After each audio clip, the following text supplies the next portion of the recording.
시청자 여러분 안녕하십니까. 하루의 뉴스를 정리해드리는 YTN 뉴스라이트입니다. 2011년 동일본 대지진 때 폭발한 후쿠시마 원전 오염수가 모레부터 방류됩니다. 130만 톤이 넘는 오염수를 다 흘려보내려면 30년 이상이 걸린다는데 과학적 안전성과 별개로 국민 불안감을 잠재워야 하는 건 여전히 정부의 지속적인 숙제로 남아있습니다. 관련 소식들 리포트로 정리합니다. 김명수 체제를 직격했던 보수 성향의 이균용 판사가 대법원장 후보자로 지명됐습니다.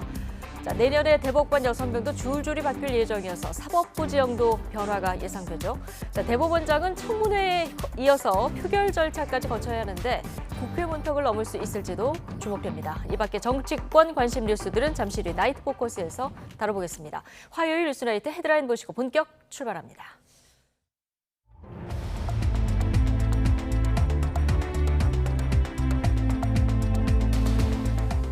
(8월 20일) 화요일 뉴스나이트 주 뉴스입니다.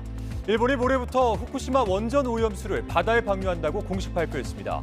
지난 2011년 원전 사고 이후에 12년 만입니다. 우리 정부는 일본 방류 결정에 대해서 과학적, 기술적 문제는 없지만 찬성하거나 지지하는 건 아니라고 밝혔습니다. 국민의힘은 후속 검증에 주력할 때라고 주장했지만 더불어민주당은 총력 대응을 예고했습니다. 윤석열 대통령이 신임 대법원장 후보자에 이균용 서울고등법원 부장판사를 지명했습니다. 산업부 장관 후보자에 박문규 국무조정실장이 발탁되는 등 추가 개각도 이뤄졌습니다. 대전에 있는 신협에서 3천여만 원을 훔쳐 달아났던 강도가 이미 베트남으로 도피한 것으로 드러났습니다. 경찰은 현지 경찰과 공조해서 이 40대 남성을 계속 추적할 예정입니다. 북한이 모레부터 31일 사이에 인공위성을 쏘겠다고 일본에 통보했습니다. 지난 5월 실패했던 정찰위성 재발사에 무게가 실리는데 한미연합훈련에 대한 견제 성격으로도 풀이되고 있습니다. 내일까지 서울을 포함한 수도권에 최고 150mm 이상의 많은 비가 쏟아지겠습니다. 기상청은 이번 비가 금요일까지 이어지다 그치고 다음 주 초반에 다시 시작된다고 밝혔습니다.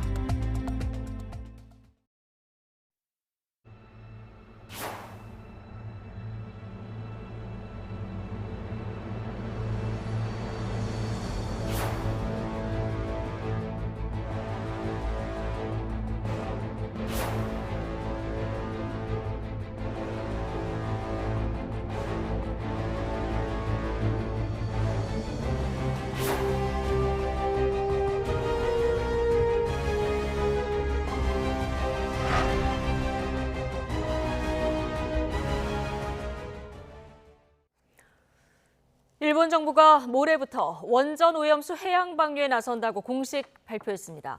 후쿠시마 원전 사고 이후 12년 만인데 도쿄전력은 곧바로 방류 준비에 착수했습니다. 일본 내 어민들은 반발을 이어가고 있고 홍콩과 중국도 추가 조치를 경고하고 나섰습니다. 도쿄에서 김세호 특파원입니다.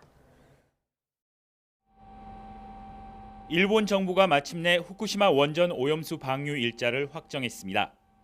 기시다 후미오 총리가 강요 회의를 마친 뒤 직접 발표했습니다.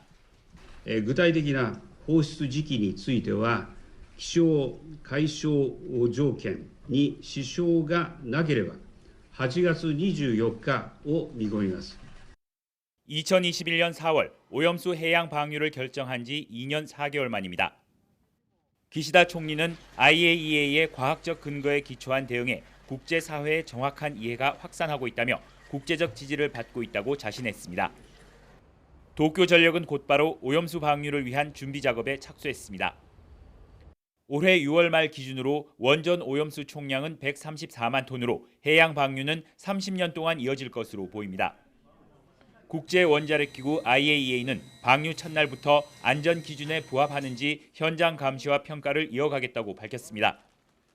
기시다 총리는 모든 책임을 지고 어민들을 지원하겠다고 약속했지만 어민 단체들은 성명을 통해 반대 입장을 재차 강조했습니다. 心配がすごくある。だからやっぱりこれは僕たちにとっては致命傷になる可能性が十分ある。 홍콩은 즉각 반발하며 일본산 수산물에 대한 수입 통제에 들어간다고 밝혔습니다. 중국 역시 추가 대응 조치를 시사했습니다.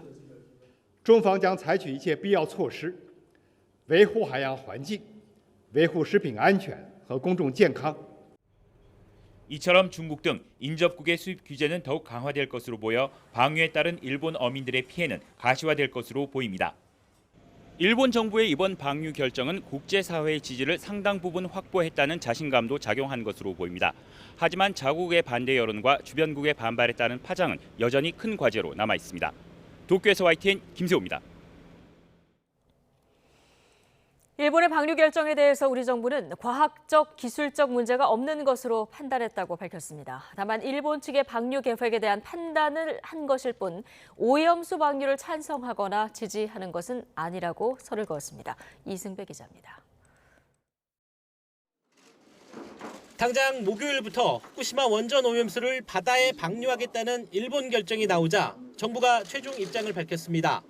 과학적, 기술적 문제가 없는 것으로 판단했다는 게 결론입니다. 하지만 오염수 방류를 찬성하거나 지지하는 것은 아니라고 분명히 선을 그었습니다.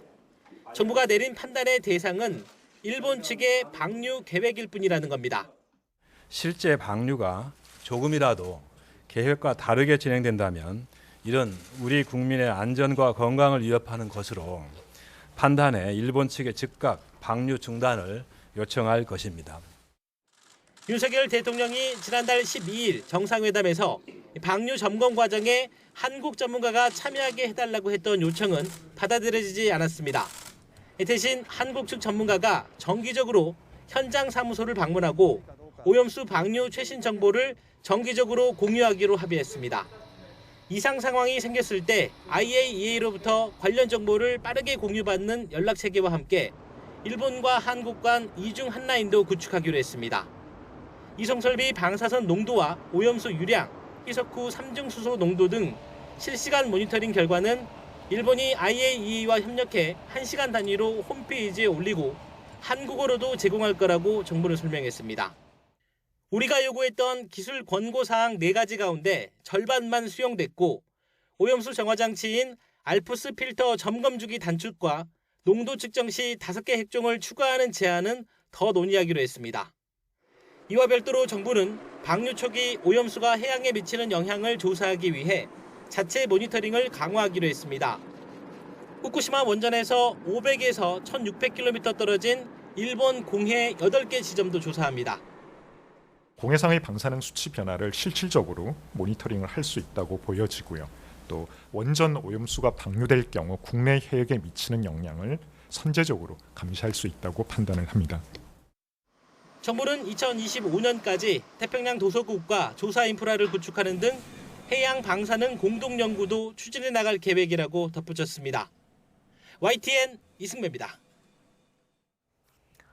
네, 미국 일간 뉴욕타임스는 일본의 후쿠시마 오염수 방류가 한일 간 관계 개선의 변수가 될 수 있다고 진단했습니다. 뉴욕타임스는 방사성 물이 한일 간 새로운 우호 관계를 복잡하게 만들고 있다는 제목의 서울발 기사에서 이번 오염수 방류 계획이 역내, 특히 매우 양극화된 한국에서 반발을 촉발시킬 수 있다면서 여파에 집중했습니다. 아울러 한국 내에서 지속되어 온 논란이 한층 강화된 삼각 파트너십을 구축하기 위해서 한미일이 최근 몇 달간 이뤄낸 진전을 복잡하게 만들 위협이 됐다고 진단했습니다. 일본의 후쿠시마 오염수 해양 방류 결정에 시민사회단체들은 돌이킬 수 없는 재앙이라면서 강하게 반발하고 있습니다. 수도권 수산물시장 상인들도 오염수 방류로 생존권 위협이 불가피하다며 우려하고 있습니다. 윤웅성 기자입니다. 인적을 찾아보기 어려울 정도로 한산한 노량진 수산물시장. 후쿠시마 원전 오염수 해양 방류 결정 소식에 수도권 상인들도 아예 손님 발길이 끊길까 한숨부터 나옵니다. 일시적으로 손님들이 확 끊길 거예요. 왜냐하면 아무래도 심적으로 불안감을 느끼시기 때문에. 일시적인 매출 감소에 그칠 거라는 상인들도 있지만 이번 방류가 수십 년에 걸쳐 이루어지는 만큼 돌이킬 수 없을 거란 우려 섞인 반응이 많습니다. 이게 걱정 정도가 아니고 폐업을 각오할 정도로 저는 치명적이라고 봅니다. 앉아있지 않는 상인들 다. 판매가 있으니까 소비자. 다 상인뿐이에요. 시장을 찾은 시민들도 과학자들이 안심해도 된다고 해도 앞으로 밥상에 수산물 올리기 고민이 된다며 걱정을 감추지 못했습니다. 불안하죠. 방류 전에 좀 안심하고 먹으려고 왔어요. 환경단체 등은 기자회견을 열고 즉각 반발하고 나섰습니다. 과학적으로 안전하다는 제대로 된 검증도 없이 오염수 방류를 강행한다며 비판했습니다. 도대체 아무도 모르는 핵종이 얼마 있고 농도가 얼마인지도 모르는데 규정에 맞게 버린다는 것부터다 무슨 과학입니까? 무엇보다 우리 정부가 일본의 원전 오염수 방류를 용인한 것을 넘어 안전하다고 대변하며 국민 건강을 위협하고 있다고 지적했습니다.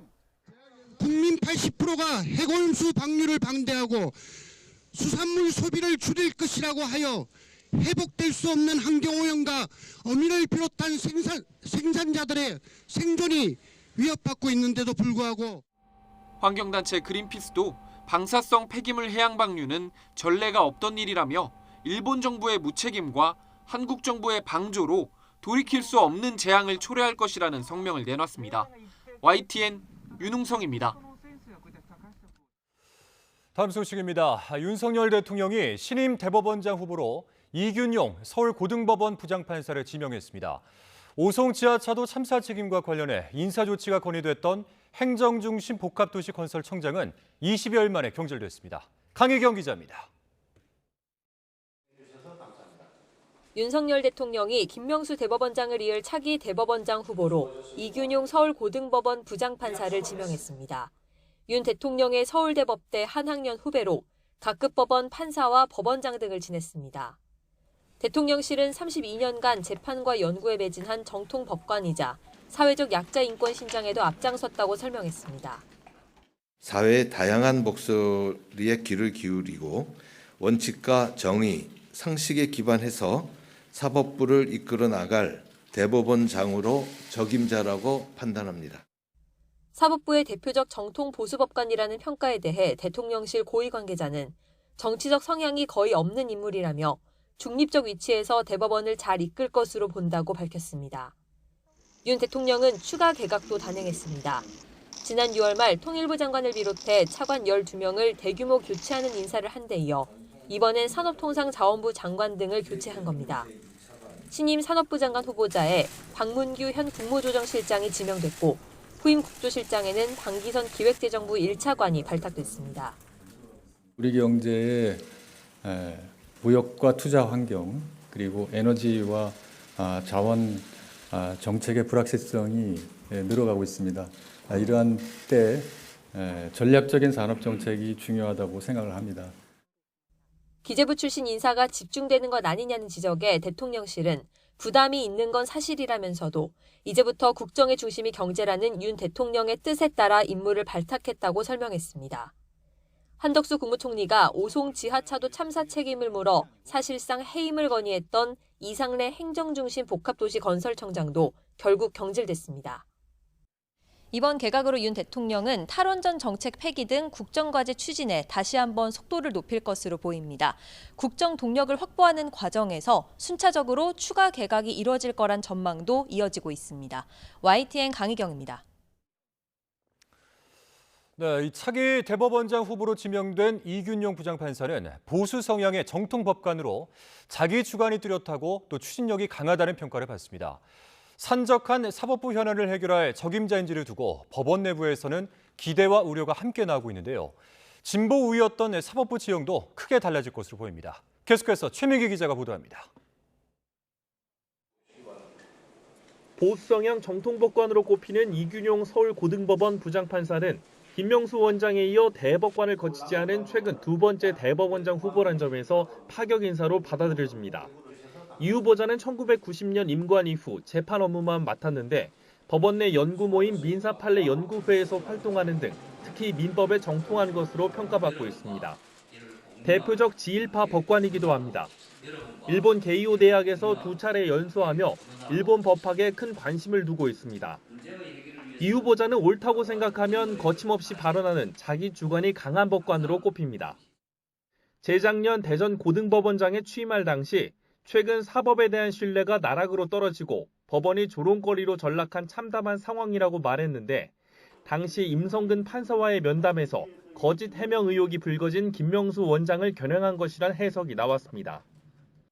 더 나은 법원이 되리라고 기대하면서 쭉 살아왔었는데 오히려 후세들에게 더 나빠진 법원을 물려주는 것이 아닌가라는 안타까움의 표현이라고 하면 되겠습니다.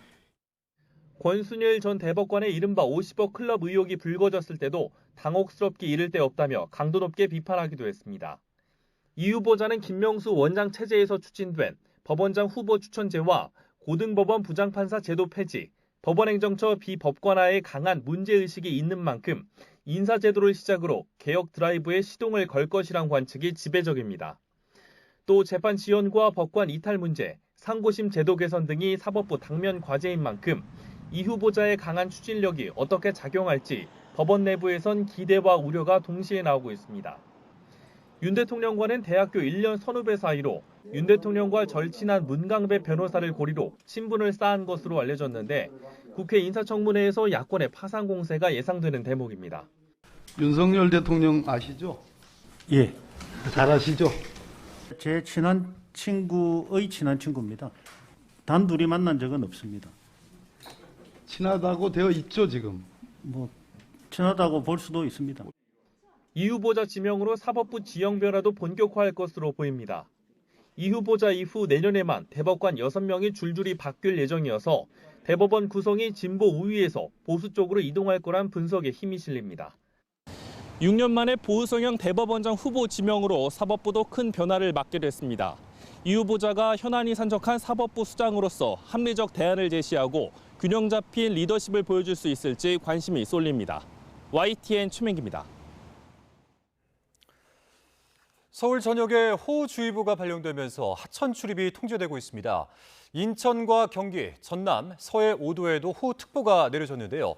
자세한 내용 취재기자 연결해서 들어보겠습니다. 이영원 기자.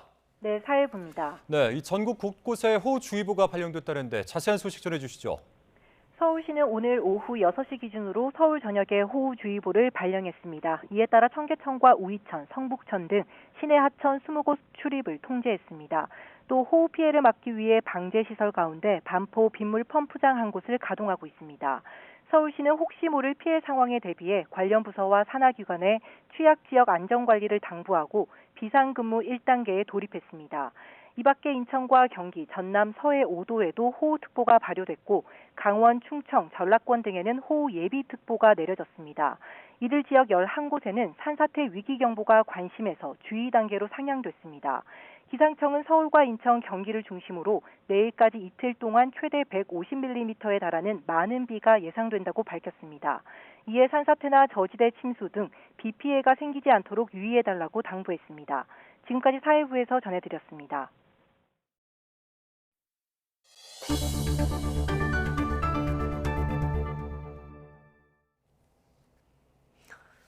대낮 서울 신림동 등산로에서 여성을 성폭행해 숨지게 한 혐의를 받는 최모 씨의 신상 공개 여부가 내일 결정됩니다.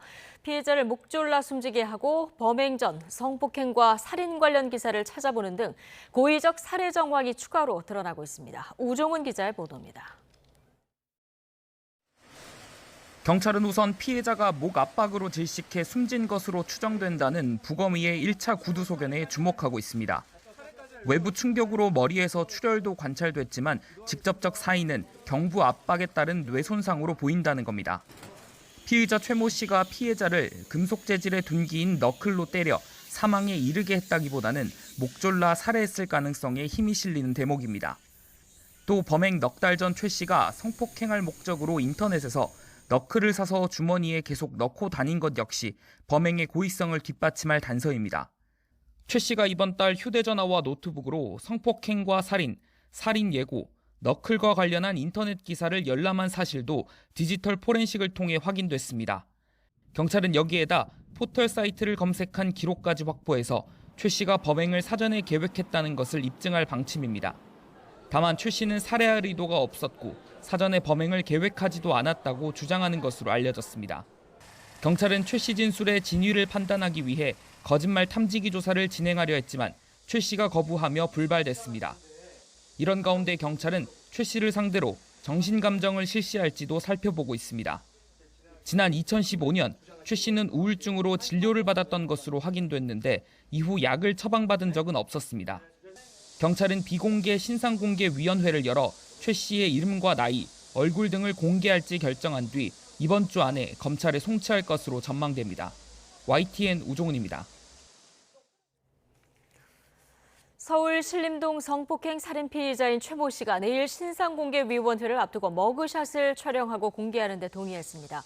이에 따라 내일 신상공개가 결정될 경우 경찰은 최 씨의 머그샷을 공개할 방침입니다. 지금까지 피의자가 동의해서 머그샷이 공개된 사례는 지난 2021년 교제하던 여성의 집을 찾아가 가족을 살해한 27살 이석준이 유일합니다.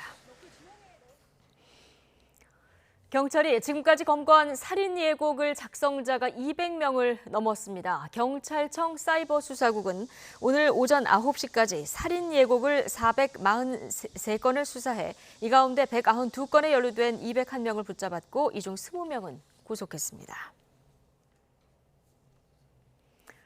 대전에 있는 한 신협에서 3,900여만 원을 훔쳐 달아난 강도가 이미 해외로 도피한 것으로 확인됐습니다. 차와 오토바이 여러 대를 미리 준비해서 범행에 활용하고 중간중간에 옷까지 갈아입는 등 추적을 피하려고 주도 면밀한 계획을 세운 것으로 드러났습니다. 양동훈 기자입니다. 대전 신협 강도 피의자는 40대 남성이었습니다.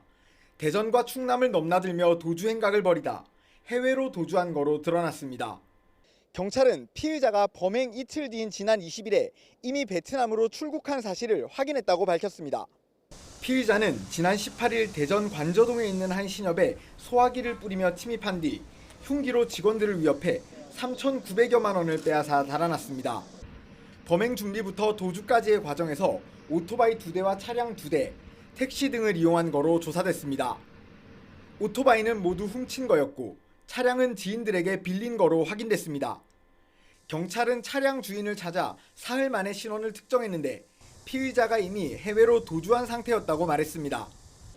도주로의 이동 수단을 미리 갖다 놓고 계속 옷을 갈아입는 등 주도 면밀한 범행에 신원 파악까지 시간이 걸렸다고 해명했습니다. 신원이 특정되지 않기 위해서 옷을 계속적으로 갈아입고 이동 수단도 여러 개를 하면서 이동을 했기 때문에 특정하는 데 좀 시간이 많이 걸렸습니다. 피의자는 다수의 전과가 있고 특히 소년 시절 강도 범행을 저질러 보호 처분을 받았던 거로 확인됐습니다. 경찰은 현재까지 단독 범행으로 보고 있지만 공범이 있을 가능성도 배제하지 않고 있습니다. 사라진 돈의 행방과 조력자 존재를 확인하기 위해 피의자 주거지 등을 살펴보고 있습니다. 또 현지 경찰과 공조해 피의자를 계속 추적할 방침입니다. YTN 양동훈입니다. 고금리로 주춤했던 가계 빚이 3분기 만에 다시 증가세로 돌아섰습니다. 부동산 경기 회복 기대감에 주택 수요가 늘면서 주택담보대출이 역대 최대를 기록한 영향이 컸던 것으로 보입니다. 엄윤주 기자가 보도합니다. 고금리로 얼어붙었던 주택시장이 최근 서울을 중심으로 회복세를 보이고 있습니다. 정부가 부동산 규제를 일부 완화하면서 움츠러들었던 매수 심리가 되살아난 겁니다. 작년 연말하고는 비교 안 되게 거래량이 많이 되고 있고요. 가격 차이가 벌써 한 3억에서 4억 정도 올라 있죠. 그 결과 1분기 사상 최대폭으로 줄어들었던 가계빚은 다시 불어나기 시작했습니다. 한국은행이 발표한 올해 2분기 가계 신용잔액은 1,862조 8천억 원으로 1분기보다 10조 가까이 증가한 것으로 집계됐습니다. 특히 가계 신용 대부분을 차지하는 주택담보대출이 잔액 기준 역대 최대를 기록하면서 전체 가계 빚을 끌어올렸습니다. 여기에 빚으로 주식에 투자하는 신용거래도 늘면서 신용대출을 포함한 기타 대출의 감소폭도 크게 둔화했습니다. 다만 최근 가계대출 급증 요인으로 지목된 시중은행의 50년 주택담보대출은 이번 통계에 반영되지 않았습니다. 한국은행은 이 때문에 3분기 가계빚이 일시적으로 증가할 수 있다고 봤습니다. 주택 경기 회복 양상 그리고 금융 여건 변화 등이 영향을 미칠 것으로 보입니다. 다만 지금 시점에서 예단하기는 어렵고. 그동안 부동산 시장 활성화를 통한 내수 살리기에 안간힘을 써온 정부의 정책 기조도 달라졌습니다. 빠른 속도로 오른 가계부채를 앞으로는 더 엄격하게 관리하겠다고 못 박은 겁니다. 그동안 가계부채가 너무 많이 올랐었기 때문에 이 부분에 관해서 적정 수준으로 지속적으로 안정적으로 관리해야 된다. 앞으로도 굉장히 엄격히 일관되게 안정적으로 관리하는 정책을 지속할 것이다. 지난 2년 동안 유례 없이 가팔랐던 금리 인상으로 한동안 주춤했던 가계대출이 이처럼 다시 꿈틀대면서 우려가 커지고 있습니다. YTN 엄윤주입니다. 네, 재작년 민주당 전당대회 돈봉투 의혹을 수사하고 있는 검찰이 무소속 윤관석 의원을 구속 기소했습니다. 영장 청구 때와 달리 이 현역 의원에게 돈봉투를 살포한 혐의는 이 공소장에서 빠졌는데 수사 대상 확대에 신중을 기하는 모습입니다. 김혜린 기자가 보도합니다. 민주당 전당대회 돈봉투 사건의 핵심 인물인 무소속 윤관석 의원이 구속 상태로 재판에 넘겨졌습니다. 돈봉투 의혹에 연루된 현역 국회의원이 기소된 건 처음입니다. 국회의원들한테 6천만 원 준 건 인정하시나요? 소영계가 논의한 적 있으신가요? 윤 의원은 송영길 전 대표 경선 캠프 관계자들에게 두 차례에 걸쳐 모두 6천만 원을 건네받은 혐의를 받습니다. 송 전 대표를 당선시킬 목적으로 현역 의원에게 살포할 금품을 명시적으로 요구했다는 게 검찰 판단입니다. 하지만 윤 의원이 300만 원씩 든 봉투 20개를 직접 현역 의원에게 뿌렸다는 혐의는 일단 공소장에서 빠졌습니다. 앞서 검찰은 윤 의원의 구속영장 청구서에 돈봉투 살포 혐의를 적시하고 영장실질심사에선 수수자로 의심하는 민주당 의원 10여 명의 실명을 거론한 바 있습니다. 검찰 관계자는 돈봉투 수수 의원을 당장 공소장에 담는 대신 윤 의원을 상대로 계속 수사할 방침이라고 설명했습니다. 해당 의원은 물론 민주당 차원의 거센 반발이 불보듯 뻔한 상황에서 수사 대상을 대폭 확대해 정치적 논란을 키우기보다는 정밀 특정 작업을 지속해 반박할 수 없는 증거 관계를 탄탄히 구축하겠다는 판단으로 보입니다. 수수 의원 특정을 위해 검찰은 지난 17일에도 송 전 대표 전직 비서 주거지를 압수수색하기도 했습니다. 바로 다음 날엔 경선 캠프 식비를 대납한 것으로 의심되는 송 전 대표 지인 회사를 수색하는 등 불법 정치자금 실체를 밝히는 데에도 수사력을 모으고 있습니다. 윤 의원을 재판에 넘긴 검찰은 당분간 수수 의원 특정 작업과 불법 정치자금 수사를 병행해 나가겠다고 밝혀 민주당 현역 의원 줄소환이 현실화하기까지 검찰 수사가 장기전이 될 수 있다는 전망도 나옵니다. YTN 김혜린입니다. 쌍방울그룹의 대북 송금 의혹을 수사하고 있는 검찰이 더불어민주당 이재명 대표를 제3자 뇌물 혐의로 입건했습니다. 검찰은 이 대표가 경기도지사이던 시절 북한이 요구한 도지사 방북 비용 300만 달러를 대납하는 과정에 김성태 전 쌍방울그룹 회장이 관여한 것으로 보고 있습니다. 이와 관련해 이화영 전 경기도 평화부지사는 쌍방울의 방북 비용 대납 사실을 이 대표에게 보고했다고 검찰에 진술한 것으로 알려졌습니다.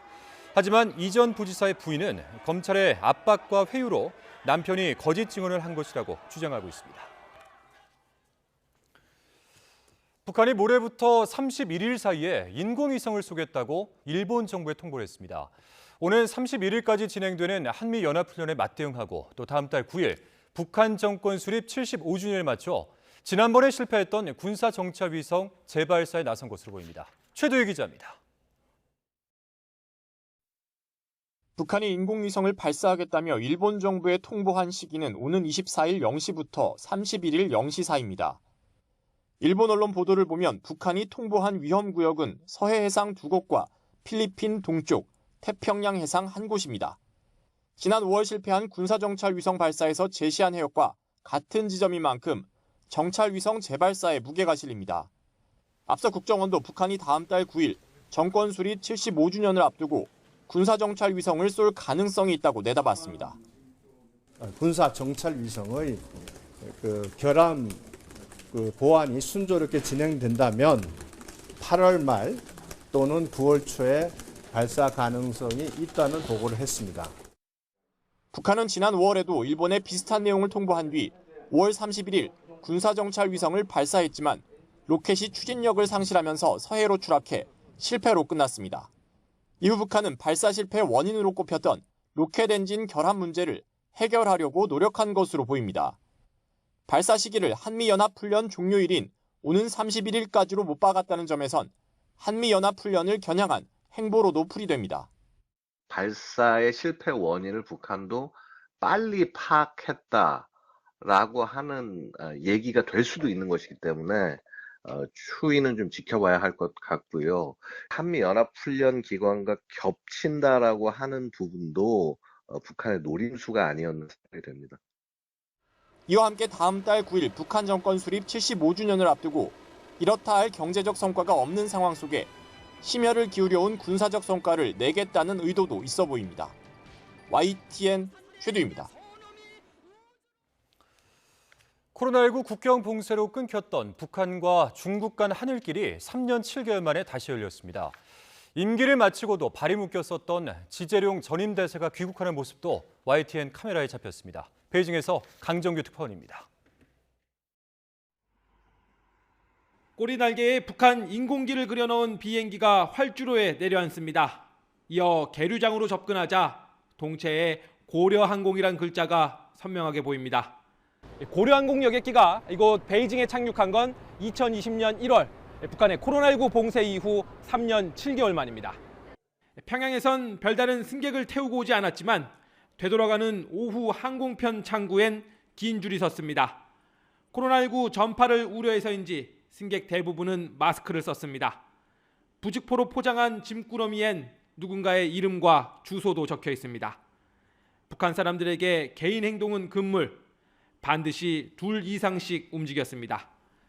취재진의 질문엔 묵묵부답이거나 사진을 찍지 말라며 화를 내기도 합니다.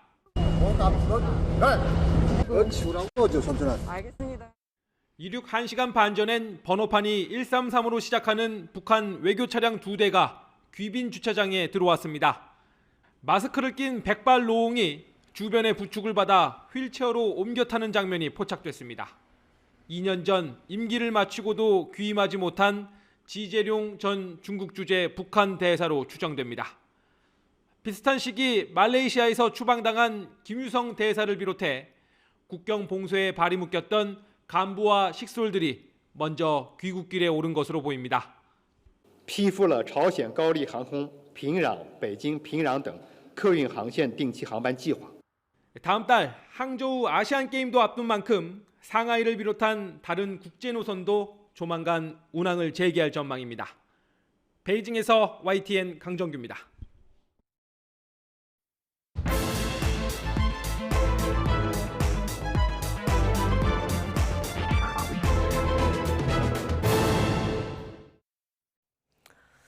정치권 관심 뉴스들 진단해보는 나이트 포커스. 오늘은 민현주, 신경민 전직 의원 두 분 모셨습니다. 어서 오십시오. 네, 안녕하세요. 안녕하십니까. 자, 오늘 윤석열 대통령이 신임 대법원장 후보자 이균용 서울고등법원 부장판사를 지명했습니다. 네. 대통령실 설명에 따르면 정통법관, 신망 있는 법관 이렇게 이제 지명 배경을 설명했는데요. 어떤 인물입니까? 그러니까 대법관으로서 가장 중요한 조건 중에 하나는 저는 공정함 그리고 정의로움이라고 생각을 합니다. 그런데 그 이전에 대법관은 문재인 정부 때부터 있었던 많은 논란들이 있었죠. 대법관의 김명수 대법관의 거짓말 논란이라든지 비도덕적인 문제 이런 등등의 문제들을 그리고 전직 법관들의 부도덕한 문제, 범죄에 연루되는 그런 혐의를 받는 그런 문제들이 있었는데 거기에 김명수 대법관이 사실은 제대로 대처를 못했어요. 이런 문제들에 대해서 되게 심각하게 국민들께서도 공감하고 있는 상황에서 이번에 이균용 대법관 이제 추천자죠 같은 경우에는 사실은 법관 시절에서 여러 가지 소신 발언도 했었고요. 네. 동료 법관들에 대해서 잘못된 지점에 대해 문제점들에 대해서 소신 있게 강단 있는 지적을 공개적으로 함으로써 사실은 국민들께 신망을 받을 수 있는 많은 조건들을 갖추었다라고 보여집니다. 그래서 이번에 이균용 대법관 지명자가 만약에 통과가 된다면 지금 기울어진 이념적인 운동장, 그다음에 네. 도덕적으로 많이 이제 국민들의 신뢰를 잃은 이 대법원의 신뢰 회복과 그리고 사실 재판이 많이 지연되고 있는 문제들도 있거든요. 네. 이런 것들 대법원의 정상화, 법원의 정상화를 목표로 하는 것이 이번 대법관 추천자의 네. 가장 큰 목적이 아닌가 싶습니다. 법원의 정상화가 가장 큰 목적이다 이렇게 설명을 해주셨는데요. 자, 뭐 김명수 대법원장에 이어서 대법관을 거치지 않고 대법원장에 바로 임명된 케이스이기도 하고요. 지금 보수 성향 판사다 이렇게 또 분류가 되는데 내년에 대법관이 6명 정도가 줄줄이 이제 그렇죠. 바뀔 예정이더라고요. 이게 그래서 지금 법원의 정상화 이런 표현을 써주셨고요. 어쨌든 사법부의 지형 변화가 좀 불가피한 측면이 있어 보입니까? 그걸 아마 용산 대통령실이 노리는 아주 중요한 대목일 거예요. 특히 이번에 이분은 대통령과의 그 친소 관계에 대해서 뭐 조금 이따 얘기할 기회가 있을지 모르지만 분명히 친소 관계가 작동을 한 것이 일단 맞고요. 그리고 이 법원 안에 민사판례 연구회라는 그 서클이 있습니다. 이 서클이 이제 되게 그 보수적인 분들이 공부 열심히 하는 분들이 모이는 그 서클이에요. 네, 엘리트 판사들의 모임이다. 뭐 이렇게 하여튼 이 민사판례 연구회 출신이고요. 그리고 이분이 경력이 괜찮은 편입니다.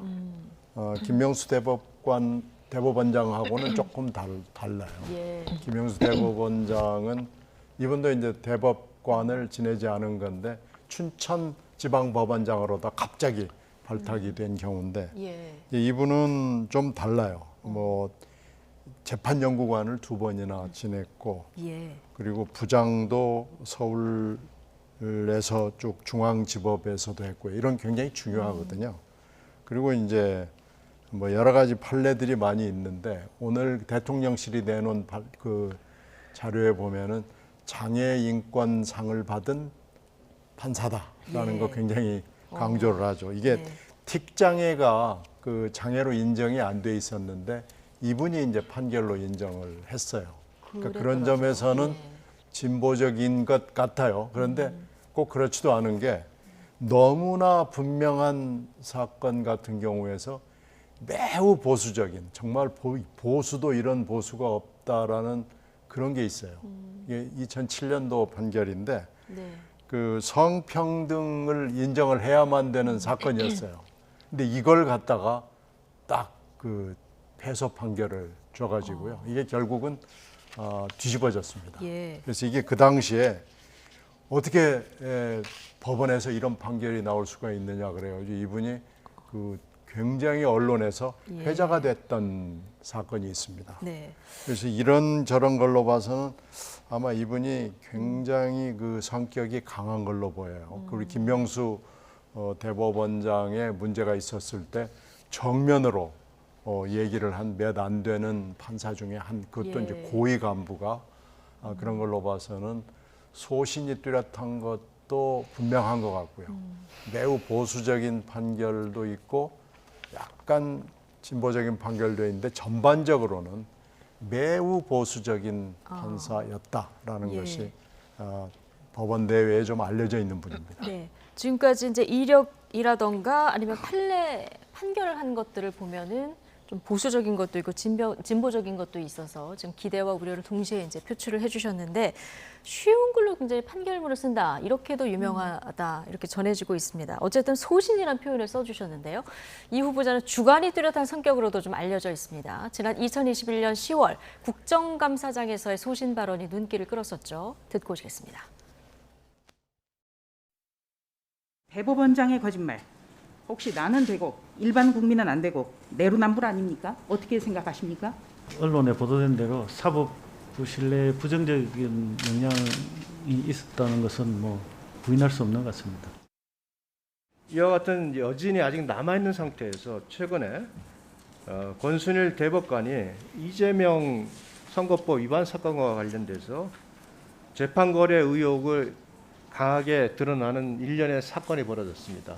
뭐 어쨌든지 법관은 실제로 공정해야 될 뿐만 아니라 공정하게 보여야 되는데 일반 국민들 눈으로 보기에 공정하지 않은 것으로 볼 여지가 만들어졌다는 점에서 매우 당혹스럽게 생각하고 있습니다. 윤석열 대통령 아시죠? 예. 잘 아시죠? 제 친한 친구의 친한 친구입니다. 저하고 연수원 동기생하고 아주 친한 분이기 때문에 단둘이 만난 적은 없습니다. 친하다고 되어 있죠, 지금? 뭐 친하다고 볼 수도 있습니다. 대통령하고 친한 게 뭐 흠이 아니고 자랑거리인데 흠입니까? 그렇게 생각하지는 않습니다. 네, 자 국정감사장에서의 모습 좀 보고 오셨는데요. 자, 권순일 전 대법관의 이른바 50억 클럽 의혹이라던가 아니면 김명수 대법원장의 거짓말 논란이 잠시 불거진 적이 있었는데 이때 이제 소신 발언을 하는 모습이에요.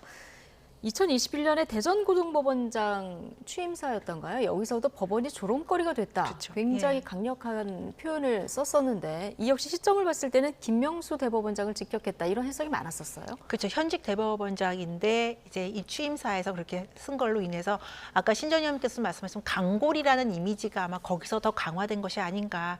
사실은 어떻게 본다면 대법원장에게 직접적인 그런 직격탄을 날리는 게 쉽지 않은 상황이죠. 네. 그럼에도 불구하고 자신의 소신을 정확하게 밝혔다는 점에서는 저는 이거는 뭐 보수적이다 이런 차원보다는 그리고 김명수 대법관이 뭐 누구에 의해서 임명이 됐다 이 차원보다는 법원으로든가 법관으로서의 소신과 양심을 지켜야 한다는 그런 측면에서 이 강골은 저는 긍정적으로 평가받아야 된다고 생각을 합니다. 그래서 제가 뭐 2007년도에 어떤 판결이 있었는지는 모르겠지만 제가 그것까지는 아직 제가 따라잡지를 못했는데 이제까지 밝혀진 그리고 언론에 나왔던 이 지금 이균용 후보자 같은 경우에는 상당히 많은 그러니까 중도적인 입장을 보인 경우도 있었고요. 아까 말씀하신 대로 장애인 인권에 대해서 굉장히 긍정적인 판결이나 이런 메시지를 낸 적도 있기 때문에 저는 기울어지고 사실 한쪽으로 굉장히 치우쳐져 있던 지금 법원의 문제를 대법원의 문제를 바로 잡고 중앙으로 가운데로 가져오는데 굉장히 큰 역할을 할 수 있는 그런 후보자라고 생각을 합니다. 예.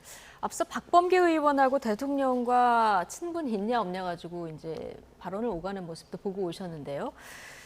야당은 대통령실과의 개인적 친분이 영향을 미치는 것은 아닌지 검증하겠다. 자, 오늘 대변인이 이렇게 밝혔습니다. 이걸 의식해서 그런 건지 대통령실에서는 자주 소통하는 사이가 아니다 이렇게 선을 그었거든요. 원래 판사하고 검사는 잘 안 봐요. 그건 뭐 분명합니다. 네. 지금 이제 법조 바깥에서는 뭐 판검사들이 맨날 만나가지고 수시로 만나서 이런 얘기 저런 얘기 하는 걸로 아는데 그건 그렇지 않고요. 예. 그러니까 잘 만났을 거라고는 생각을 안 합니다. 다만 지금 후보들이 한 4명 정도 4분이 이제 있었는데 이분이 이제 대법관을 경험이 없는 거 아니에요. 되게 근데 지금까지 해방 이후에 이 정부가 수립되면서 대법원장이 대법관 경력이 없는 사람이 뭐 있기는 있었죠. 지금 현재 하고 있는 김 대법원장도 그렇고요. 그런데 되게 대법원장을 뽑을 때는 대법관을 했던 분 중에서 하는 것이 지금까지 관례였기 때문에 그렇게 될 것이다라고 생각을 했는데 그렇지 않은 결과가 나온 것을 보고 이건 분명히 친분이 엄청나게 작동을 했구나라고 지금 생각을 할 수밖에 없는 상황이죠. 아마 이건 청문회 과정에서 굉장히 많은 여러 가지 얘기들이 나올 수밖에 없을 겁니다.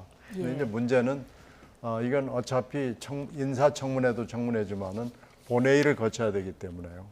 이분이 이제 어떤 얘기를 하고 또 이분의 과거 경력 중에서 또 내린 판결 중에서 뭐가 있는지라는 걸 한번 쭉 검증을 해가지고요. 이게 여기서 문제가 있으면 이제 여러 가지 논란이 일으킬 수밖에 없는 게 있으면은 아마 야당으로부터 질타를 당할 것이고요. 이분이 제대로 잘 할 수 있다 그러면은 무난하게 인사청문회도 그렇고요. 본회의 표결도 넘어갈 수 있겠죠. 저는 친분에 관해서만 좀 말씀을 드리면 앞서서도 이제 친분이 있느냐 박범계 의원이 물어봤을 때 굉장히 솔직하게 얘기를 했지 않습니까? 친분이 없다고 할 수 없다. 친한 친구의 친구다라고 얘기를 해서 이 부분은 저는 이 후보자가 굉장히 당당한 당당한 면을 갖다 강조한 것이다. 만일에 친분으로 인해서 어떤 인사에 이익을 받고 있거나 이런 부분이 있었다면 아마 저기에서도 그렇게 친하지는 않다라고 발언했을 텐데 오히려 이것이 당당하게 본인의 대통령과의 친분이 그렇게까지 인사에 굉장히 큰 이익을 얻을 정도의 친분이 아니라는 거를 자신 있게 발표한 게 아닌가. 그래서 저는 뭐 대통령과의 개인적인 친분 이 부분은 청문회에서 저는 전혀 문제가 되지는 않을 거라고 보입니다. 예. 자, 앞서 말씀해 주셨지만 인사청문회를 거쳐서 이제 대법원장은 표결도 거쳐야 됩니다. 뭐 헌법재판소장, 국무총리 다 마찬가지죠. 제적의원 과반이 출석하고 출석의원 과반이 또 찬성을 해야 임명을 할 수 있는데 어떻게 될 것 같습니까? 저는 이거는 큰 문제 없이 통과될 것 같아요. 왜냐하면 이제 민주당에서 지금 지적하고 있는 문제가 보수적인 성향이다. 그다음에 대통령과의 친분이라고 이제 그걸 강조하고 있는데요. 대통령과의 친분이 같은 학교에 같은 학과를 나와서 나이 차이가 별로 나지 않는데 대한민국 사회에서 한 달이 건너서 글쎄요. 그래서 모르는 사람이 과연 몇 명이나 될까. 그걸 모든 것들이 다 친분이고 개인적인 인맥으로 인사가 됐다라고 한다면 아마 공직사회에 등용될 수 있는 사람이 굉장히 적지 않을까라는 생각이 들고요. 그래서 이거는 문제가 별로 안 된다고 생각하고요. 보수적인 판결이나 보수적인 성향이라는 건데 이거는 민주당 입장에서 보면 김명수 대법관에 비해서 보수적일 수밖에 없죠. 김명수 대법관이 워낙 이념적으로 워낙 한쪽에 치우쳤다는 평가를 많이 받았기 때문에 그래서 도덕적이나 윤리적, 법적으로 어떤 심각한 문제가 아직까지 드러난 것이 없기 때문에 이 부분은 민주당이 어느 정도 비판을 하고 정쟁으로 뭐 할 수 있는 몇 가지 이슈들은 있을 줄 모르지만 본회의 표결에서는 크게 영향을 미치지는 못할 것이다라고 전망이 됩니다. 예. 앞으로 언론 검증 과정 내용 좀 지켜봐야겠습니다만 지금까지 본 것으로 봤을 때 앞서 신경민 의원님 발언으로 봤을 때 신경민 전 의원께서 지금 현직 의원이라면 그냥 찬성해 주실 것 같은 그런 느낌을 좀 받았는데 어쨌든 만약에 만에 하나 부결이 되면 그러면 임명을 철회해야 되는 겁니까? 그렇죠. 그건 안 되는 겁니다. 그건 안 되는 겁니까? 법적으로? 예. 자, 앞으로 이제 이 검증 과정을 좀 지켜보도록 하고요. 오늘 산업부 장관 그리고 국무조정실장 등 6명 인사도 단행이 됐는데요. 기획재정부 출신이 많이 중용이 됐다는 평가가 많아요. 자, 어떤 이유일까요? 이제 기재부 천하다 이런 얘기를 사실 비판점으로 많이 나오긴 합니다. 그러니까 기재부 출신들이 어떤 부처를 다른 부처를 갔을 경우에 첫 번째 나오는 비판이 왜 모든 것들은 다 경제부처가 장악하느냐 이제 이런 비판들인데요. 산업부 같은 경우에는 쟁점이 몇 가지가 있었는데 그동안 지지부진했던 가장 큰 정책이 에너지 정책의 전환을 이끌어내지 못했다라는 사실 비판점들이 있었습니다. 윤석열 대통령이 후보 시절에 냈던 공약들 중에 원전의 문제점들 그래서 우리나라 에너지 정책이 굉장히 많이 문제가 생겼고 미래 수급의 문제에서도 삐그덕거릴 수 있다. 그래서 빨리 에너지 정책의 전환이 필요하다라고 했는데 1년이 지금 넘어서고 있는데도 불구하고 그 부분에서 진전을 못 낸 부분들이 있었고요. 그리고 윤석열 대통령과 그 정부에서 가장 강조하고 있는 건 지금 경제 회복의 문제입니다. 그래서 에너지 정책과 경제라는 그런 두 축을 함께 갈 수 있는 전문성을 가진 측면에서 그런 인재를 등용한 것이 아닌가. 게다가 아무래도 국무조정실에 있다 보면 이건 기획재정부만 아니라 전체 부처의 업무를 갖다 한번 총괄할 수 있고 들여다볼 수 있거든요. 이런 측면에서 사실 기재부 출신이지만 꼭 기재부 사람을 갖다가 넣었다기보다는 전반적으로 윤석열 정부의 정책을 조정하고 특히 산업자원부에서 이제까지 부족했던 에너지 정책에 좀 속도를 개혁의 속도를 내는 그런 차원의 인사라고 보여집니다. 네. 지난 6월에 통일부 장관 교체도 이제 한 명만 하지 않았습니까? 오늘도 사실 장관으로 보면은 산업자원부 장관 한 명만 교체를 한 상황인데 이렇게 순차적으로 한 명씩 하는 이유는 어떻게 봐야 될까요?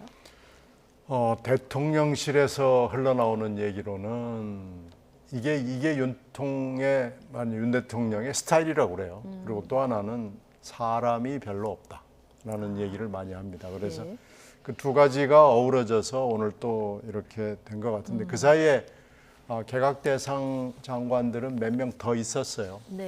그래가지고 그게 이제 찌라시나 여의도에 뭐 카다라 통신으로 많이 돌아다녀서요. 아마 거기 보면은 서너 명이 이름이 올라 있기 때문에 근데 이분들이 이름 올라내리면은 반드시 되더라고요. 이 산업부 장관은 이름이 많이 오르내린 분입니다. 근데 이제 제가 걱정하는 것은 사실 지난번에 같이 그렇죠. 그때 한 3-4명은 잘릴 거다라고 그래서 근데 그분들이 지금 이번에 또 살아남았거든요. 그래서 언제 또 어떻게 될지 모르겠습니다만은 윤 대통령의 뭐 독특한 인사 스타일로 판단이 되고요. 아니면 검사 중에 할 사람이 없을 수도 있고요. 뭐 이제 그런 거 아닌가 싶어요. 검사 중에 할 사람이 없다. 예. 지난 6월 통일부 장관 교체 때처럼 이제 오늘도 이렇게 순차적으로 개각을 했다는 이유까지 이제 분석을 해봤는데, 자 오늘 윤석열 대통령이 국회 이동관 방송통신위원장 후보자에 대해서 인사청문 보고서를 모레까지 다시 보내달라 이렇게 요청을 했습니다. 민주당은 뭐 국회 패싱이다 지금도 반발을 하고 있는데요. 이건 뭐 대통령의 임명 강행 수순이다 이렇게 보면 될까요? 지금으로서는 이제 청문회를 거친 상황에서는 사실은 민주당이 보고서 채택 안 할 거는 이미 예상돼 있었던 상황이고요. 예. 그래서 하지만 이제 지금 결정적으로 이제까지 알려졌던 상황과 다른 것들의 어떤 결정적인 뭐 이런 문제들이 밝혀지지 않은 상황에서는 임명이 되지 않을까라는 생각이 들고, 민주당에서 가장 걱정하는 건 이제 언론 장악 문제잖아요. 네. 저는 개인적으로 봤을 때 지금 이 시대에 언론 장악이 과연 될 것이냐, 이렇게 많은 1인 유튜버라든지 이런 방송인들이 많은 상황에서 이동관 후보자가 과거에 어땠던 간에 지금 이제 2023년 현재 방송통신 정책을 세우는데 과연 민주당이 우려하는 그런 내리는 일부 일각에서 우려하는 그런 일들은 글쎄요, 그런 일들은 생기지 않을 것이다라는 전 개인적인 이제 평가가 있고요. 예. 그래서 용산에서 대통령실에서도 아마 임명이 되지 않을까, 저는 그렇게 전망하고 있습니다. 예. 정부 여당은 이게 정상화다 이렇게 표현을 하고 있는데요. 민주당에서는 이게 방송 길들이기다 이렇게 반발하고 있는 상황입니다. 접점이 찾아질까요?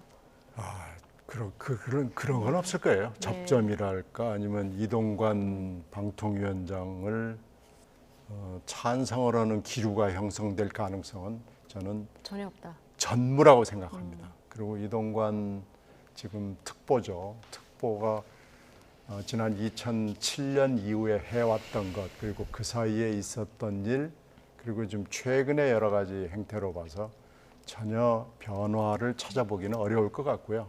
지금 김효재 방통위원장 직무대행이 이동관 방통위원장이 취임을 할 경우 해야 될 일의 그 밑자락을 지금 거의 다 깔아놨기 때문에 아마 굉장히 편하게 바로 일을 들어와서 처리할 걸로 예상을 합니다. 예를 들면은 뭐 KBS 지금 수신료 문제라든가 뭐 수신료 문제도 해결했고 지금 잘라내야 될 사람들을 거의 다 잘라냈거든요. 네. 그러니까 이제 그 뒤 인사, 후속 인사, 보완 인사 뭐 이런 걸 이제 쭉 할 걸로 생각이 되고요.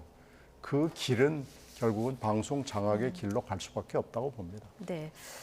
이 시대에 방송 장악은 있을 수 없다 이렇게 얘기를 해주셨고, 방송 장악의 길로 갈 수밖에 없다 이렇게 얘기를 해주셨는데요. 자, 앞으로 좀 지켜보도록 하겠습니다.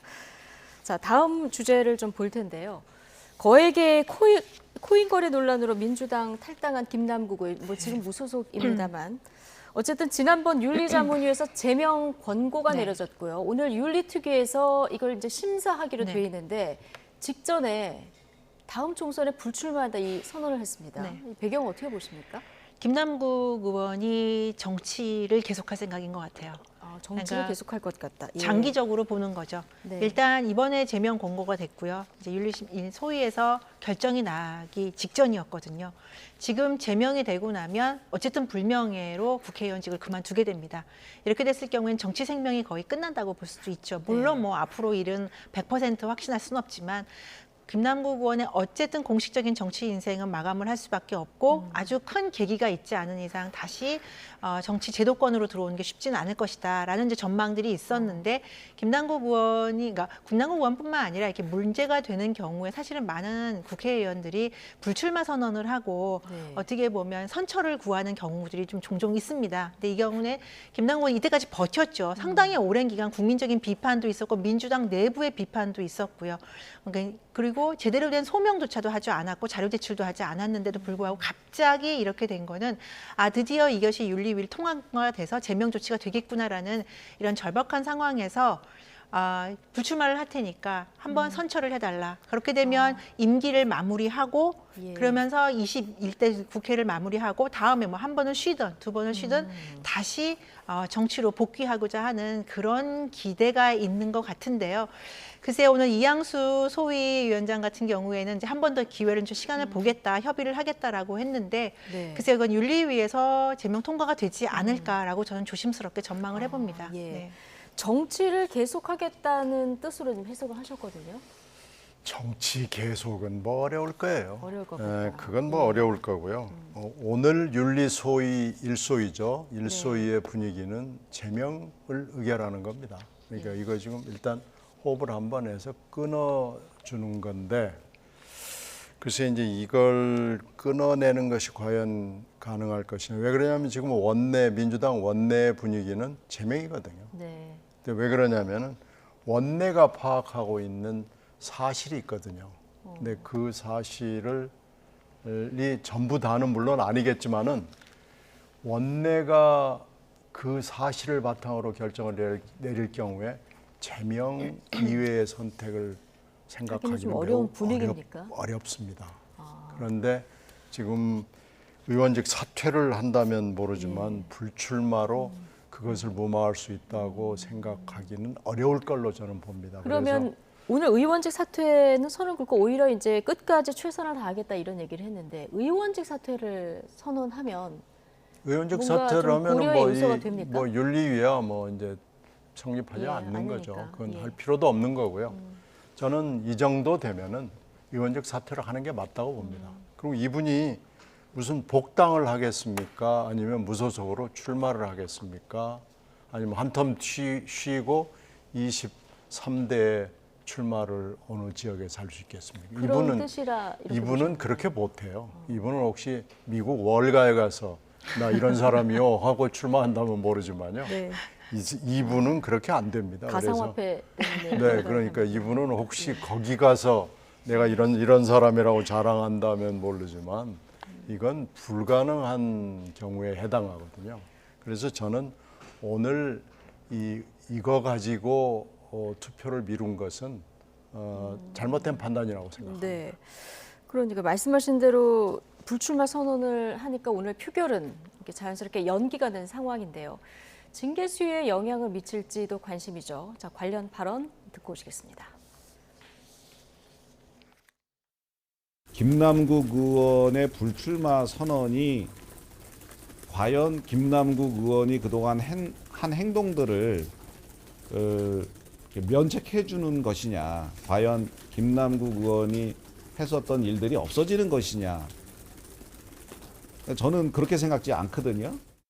김남국 의원님의 불출마가 코인 투자를 했던 것에 이거에 큰 상황 변화라고 사실 보기는 좀 어렵다. 그건 제가 말씀드린 게 그거잖아요. 이게 어느 정도 의미가 무게가 있는 것이냐에 대한 숙고가 필요하다는 말씀드립니다. 어느 정도 의미가 무게가 있는 건지 숙고가 필요하다라는 얘기까지 듣고 왔는데요. 어쨌든 징계 결정 이제 30일에 다시 하겠다 이렇게 연기가 된 상황이고요. 앞서 민현주 전 의원께서는 그래도 이 징계 수위를 에는 변화가 없을 것 같다 이렇게 전망을 하셨거든요. 신경민 전 의원은 어떻게 보십니까? 그건 잘 모르겠지만요. 지금 이 정도 한 템포 쉬어가는 건 징계 수위를 봐달라는 어떻게 보면 몸짓 아니겠어요. 예. 그런데 이걸 만약에 민주당 원내가 받아들인다면 저는 민주당 원내가 실수하는 거라고 생각합니다. 이건 원래 작정했던 대로 그대로 가는 것이 민주당을 위해서 낫다고 봅니다. 받아들이면 안 된다. 네. 그러니까 뭐 민주당 내부에서 이원욱 의원 같은 경우에는 당 지도부가 온정주의를 버려야 된다 이렇게까지 얘기를 했는데요. 네. 어떻게 들으셨습니까? 왜냐하면 김남국 의원이 친명계의 핵심이에요. 그리고 어떻게 보면 뭐 제가 볼 때 이재명 대표의 아픈 손가락일 수도 있겠다. 이재명 대표가 이 험난한 지금 시간을 보내고 있는데 김남국 의원 같은 든든한 지지자가 옆에 있어주는 것과 없는 거에는 좀 차이가 있을 거란 생각이 들고요. 그래서 결단을 내린 것이 아마 불출마 선언을 하고 의원직은 유지하는 것이 아닌가라는 생각이 드는데요. 네. 그러니까 뭐 청년 정치인에게 지역구 국회, 지역구 국민들을 위해서 더 마지막까지 봉사할 기회를 달라 이렇게 호소하는데 정말 김남국 의원을 뽑아준 지역구 안산 단원의 그 지역구 주민들을 위한다면 사실은 용서를 구하고 의원직 사퇴를 하는 게 맞죠. 그러니까 저는 이거는 당 지도부의 핵심으로서 어떤 교감도 있을 것 같고요. 그런데 결국에는 저는 이거 통과는 국회 윤리위에서의 통과는 제명으로 그러니까 지금의 분위기에서 크게 달라지진 않을 것이다. 하지만 이재명 대표의 최측근으로서의 이재명 대표를 중심으로 한 당 지도부는 굉장히 고심이 클 것이다라고 전망이 됩니다. 어쨌든 다음 총선 불출마를 선언하면서 앞서 신경미 전 의원께서 한 호흡을 끊었다 이렇게 얘기하셨는데 30일 이제 특위가 열렸을 때 어떤 결과가 나올지 좀 지켜보도록 하고요. 민주당이 권영세 의원에 대해서 징계안을 제출했어요. 역시 이제 가상화폐 거래건인데 뭐 이해 충돌이라든가 품위 유지에 좀 걸리는 부분이 있다고 보십니까? 그건 봐야 되겠죠. 네. 지금 아무래도 장관까지 지냈잖아요. 그런데 그 전에 있었던 일인지 아니면 장관 직무를 하면서도 한 것인지 이런 것 저런 것들을 지금 한번 봐야 될 거예요. 예. 만약에 지금 뭐 액수는 그렇게 크지 않다고 얘기를 들었어요. 예. 그래서 이 김남국 의원하고 액수는 비교하기가 어려울 정도로 권의원 경우에는 액수가 적다라고 얘기를 해요. 네. 그런데 이제 문제는 거래의 질은 좀 따져봐야 되겠죠. 그래서 만약에 이게 질이 나쁘다 그러면 권영세 의원도 그 징계를 피해가기는 좀 어려운 분위기 아닌가 싶습니다. 네. 민주당은 징계 과정에서 좀 형평성을 고려해야 된다 이런 입장인 것 같은데 김남국 의원과 좀 비슷한 점 혹은 다른 점 어떻게 보십니까? 김남국 의원의 코인 거래가 포착이 된 거는 이상 거래가 있었기 때문에 FIU에서 포착이 된 거예요. 그래서 이 문제가 된다. 그러니까 누군지를 알고 한 것이 아니라 거래상의 문제점이 있기 때문에 그 거래를 가지고 이제 문제점들을 한번 파헤쳐 보자라고 된 거고요. 권영세 전 장관 같은 경우에는 김남국 의원 때문에 있었던 국회의원들의 자발적인 신고, 그렇죠? 코인 거래 신고를 갖다 통해서 결국엔 사후적으로 이제 밝혀진 거죠. 자발적인 신고를 해서. 그래서 아까 신정현 의원님 말씀하셨지만 전체 거래액이라든지 이런 부분들에 대해서 문제점들이 지적된 것이 없습니다. 그러니까 이상거래 징후가 먼저 잡혀서 그것이 김남국 의원이라고 밝혀진 경우와 권영세 전 장관 같은 경우에는 본인이 자발적으로 그 지침에 따라서 신고를 해서 코인을 가지고 있었던 것인데 코인을 그럼 가지고 있었던 모든 사람들이 다 문제가 되느냐? 이건 아니니까 그 문제는 분명히 분리해서 봐야 되고요. 민주당 입장에서는 사실은 뭐 이게 200만 원이라든지 20만 원의 코인 거래가 아니니까 권영세 전 장관을 딱 김남국 의원과 매치시켜서 우리도 한 명이 희생당하니까 국민의힘도 한 명이 희생당해야 된다. 이렇게 말을 할 수는 있을 것 같아요. 정쟁 삼아. 하지만 이건 객관적인 문제를 떠나 객관적인 금융 또는 법적인 문제에서 권영세 의원의 코인 거래는 사실은 그 흐름상 문제점은 없다. 그래서 민주당이 뭐 정쟁으로 이것을 주장할 수는 있겠지만 사실은 실효적이지는 않을 거다라고 보여집니다. 일단 FIU에서 이상거래 징후를 발견한 이전부터가 다르다. 그렇죠. 예. 네. 알겠습니다. 자, 다음에 이재명 대표 얘기를 좀 해볼 텐데요. 쌍방울 그룹의 대북 송금 의혹을 수사하고 있는 검찰이 이재명 대표를 좀 피해자로 전환을 했어요. 자, 검찰의 판단 근거는 어디에 있을까요? 지금 현재 그 이화영 피고인이죠. 네. 피고인이 진술을 번복한 것은 검찰의 진술 조서가 이미 확보가 돼 있거든요. 네. 다만 이것을 그러니까 이재명 대표에게 이재명 당시 보고를 했고 보고했다. 뭐 이제 여러 가지 얘기를 이재명 대표가 상세히 알고 알았다고 했다라는 그 내용이죠. 네. 그런데 이제 지금 재판이 계속해서 한 달 이상 공전이 되고 있는 현실이 있기 때문에 재판에서 이것을 증거 능력이 있는 진술로 업그레이드를 하려고 했던 검찰의 계획은 현재까지는 실패한 겁니다. 그래서 이제 오늘도 이화영 전 부지사 오늘도 안 된 거죠. 재판이 있었는데 원래 담당했던 그러니까 이화영 전 부지사가 난 이 변호사하고 할 거 했던 변호사가 그렇죠. 사임을 해버리고 이런 해광의 상황이고 변호사가 오늘 나오겠다고 그랬다가 예. 어저께 사임계를 내버렸기 예. 때문에 오늘 안 나오게 된 거죠. 예. 그러니까 현재는 변호인이 한 사람도 없는 겁니다. 변호인의 제대로 된 조력은 지금 못 받게 된 상황이고 지금 국선 뭐 변호사가 변호인의 이름을 올려놓은 분들은 꽤 많이 있었고 또 예. 사임한 분도 있고 그러지만 지금까지 1년 가까운 시간 동안 대화를 해왔던 변호사는 해광에 근무하는 일하는 서변호사라는 분이거든요. 예. 근데 이제 그분이 어저께 사임계를 냈기 때문에 사실상 아무도 없는 게 되는 거죠. 그러니까 이제 이런 상황에서 검찰이 할 수 있는 방법은 이제 몇 가지 없어요. 예. 백현동 그 사건만 가지고 얼마 전에 지난주에 소환 조사를 했던 백현동 건만 가지고 구속영장을 치는 방안. 그리고 쌍방울 이 재판이 정상화되기를 기다리는 방안. 근데 이 두 가지는 검찰이 택하지 않은 거예요. 오늘 입건을 했다는 얘기는 백현동과 쌍방울을 통합하겠다라는 의지를 보여주는 거고요. 이제 다음 주쯤이나 아니면은 9월 초쯤 해가지고 이재명 대표를 수원지검이 소환 조사하는 겁니다. 그래가지고 백현동과 쌍방울 사건 두 개를 통합해서 구속영장을 치겠다는 오늘 그 의지를 밝힌 거죠. 예. 그래서 이 쌍방울 재판은 그러니까 이화영 피고인의 재판의 정상화는 더 이상 기다릴 수가 없다. 뭐 이런 검찰의 판단이 있는 겁니다. 그러니까 이화영 전 부지사의 재판에서 증거 능력이 있는 어떤 법정 진술을 기다리는 것은 의미가 없다. 검찰이 이런 판단을 했다는. 그렇죠. 검찰 진술에서 한 걸로 일단은 검찰이 충분히 소환할 예. 수 있다고 보는 거고요.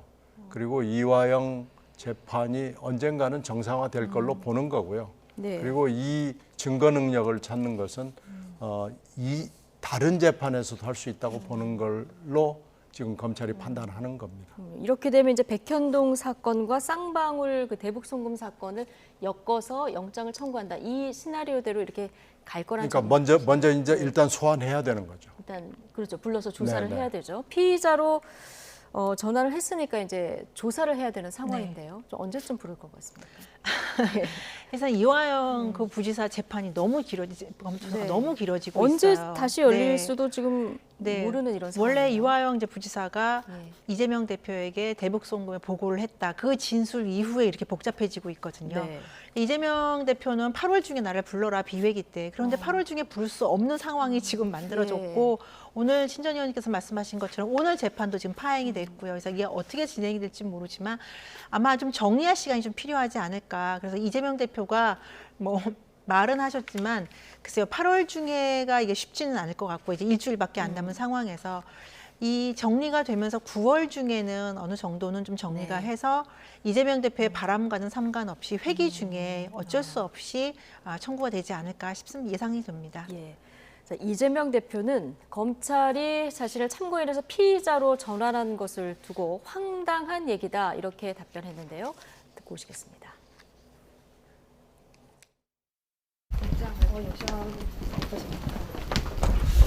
황당한 얘기죠. 만약에 영장 청구되면은 정당한 영장 청구를 하고 있을까요? 그게 말이 되는 소리겠어요.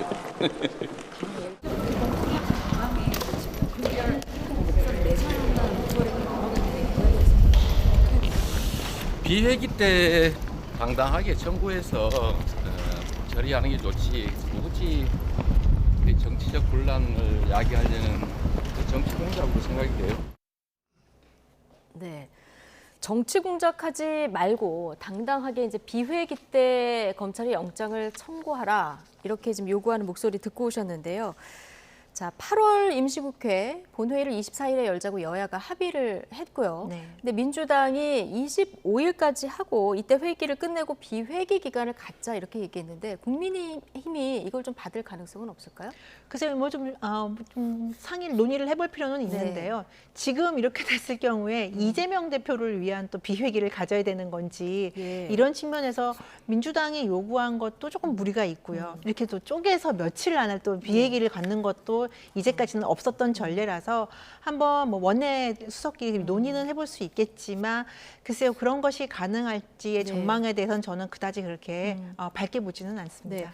25일에 회기를 끝내고 비회기 기간을 갖더라도 앞서 이제 두 분이 설명해 주신 것처럼 이재명 대표가 피의자로 전환이 됐기 때문에 불러서 조사도 해야 되고 그렇기 때문에 8월 중에 사실상 영장 청구하는 게 좀 힘든 상황이죠.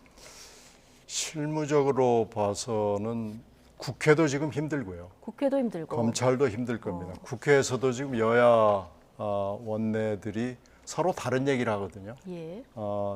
여당은 국회 8월 회기를 단축할 이유가 없다. 8월 31일까지 계속 하겠다는 얘기를 꾸준히 계속하고 있고. 올 초의 그 여야 입장하고 완전히 달라요. 지금 완전히 바뀌어 있죠. 그래서 일주일 정도 좀 틈을 주라라는 야당 의견에 대해서 여당이 지금 들은 채를 하고 있지 않습니까? 그래서 그것은 국회에서 일단 어렵고요. 또 하나는 검찰이 실무적으로 이제 저게 벌써 한 달이 넘도록 이화영 재판이 저렇게 파행이 되고 아수라장이 된 거 아니겠어요? 그렇게 되면은 오늘 피의자로 전환했다는 것은 아까 제가 해석을 해드린 대로 피의자로 전환했으니까 언제든지 소환 조사를 할 수 있다는 얘기인데 벌써 이번 주가 지금 초반이 지나가고 있기 때문에 이번 주에 검찰이 수원지검이 소환을 한다는 건 좀 쉬워 보이지 않습니다. 오늘이 22일이니까요. 네, 그러니까 이제 다음 주쯤 부르게 되고 이게 부르게 되면 이 백현동 사건하고 두 개를 병합을 해가지고 구속영장을 만들고 뭐 하다가 보면은 8월 안에 뭘 한다는 것이 쉬워 보이지가 않아요. 검찰 실무적으로 봐서요. 그렇게 되면은 9월로 이게 넘어갈 수밖에 없다는 얘기인데 여러 가지로 봐서. 8월 영장 청구는 국회 입장에서도 검찰 입장에서도 좀 네, 불가능한 두 가지 시나리오다. 입장에서 좀 다 어려워 보입니다. 예, 그러면 9월에 영장 청구할 가능성이 크다는 건데요. 그렇죠. 그러면 이제 표결을 해야 되잖아요. 9월은 헌법과 법률의 국회법에 의해서 9월 1일부터 100일 동안은 쉴 수가 없습니다. 그러니까요. 그건 뭐 여야가 합의를 해도 안 됩니다. 합의할 수가 없습니다. 네, 합의 정해져 있는 거기 자체가 불법이거든요. 네. 그러니까 이것은 방법이 없어요. 그러니까 그렇게 따지면은 이제 검찰 쪽에서는 우리가 8월에 하고 싶어도 물리적으로 불가능하다는 얘기를 지금 슬슬 하거든요. 그렇게 따지면 지금 이재명 대표가 할 수 있는 방법은 저렇게 코웃음을 칠 일이 아니고요. 네. 이재명 대표가 할 수 있는 방법은 한 두어 가지밖에 없어요. 어떤 게 있을까요? 일단 체포동의안이 올 거 아니겠어요.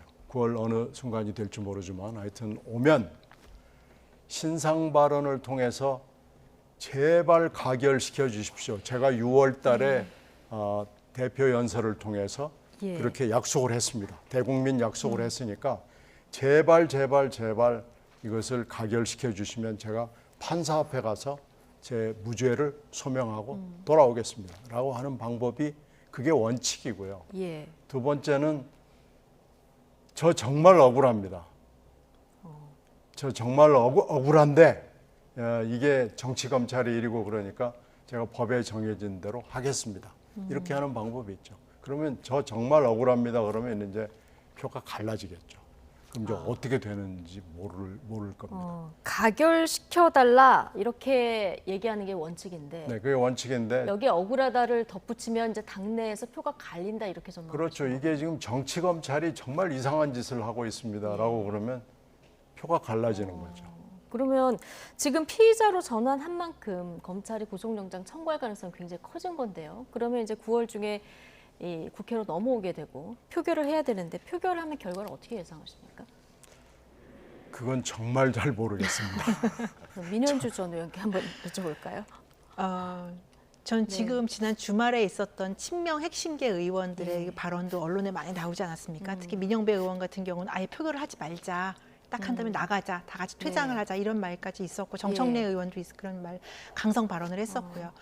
그래서 표는 상당히 많이 갈라질 것 같습니다. 비명계 의원들과 친명계 의원들이 갈라지는데 지금 분위기로는 사실은 가결되기는 쉽지 않지 않을까. 왜냐하면 민주당 강성 지지층의 또 나중에 문자 폭탄 테러라든지 총선을 앞두고 뭐 낙선 운동이라든지 이런 많은 것들을 걱정을 한다면 사실은 본회의 표결이 갔을 때 가결되기는 쉽지는 않다. 부결될 가능성이 높다 이렇게 보시는 거군요. 네, 저는 그렇게 지금 조심스럽게 전망을 해봅니다. 저는 예. 그걸 잘 모른다고 봐요. 근데 네. 민영배 의원이 얘기하는 것처럼 예.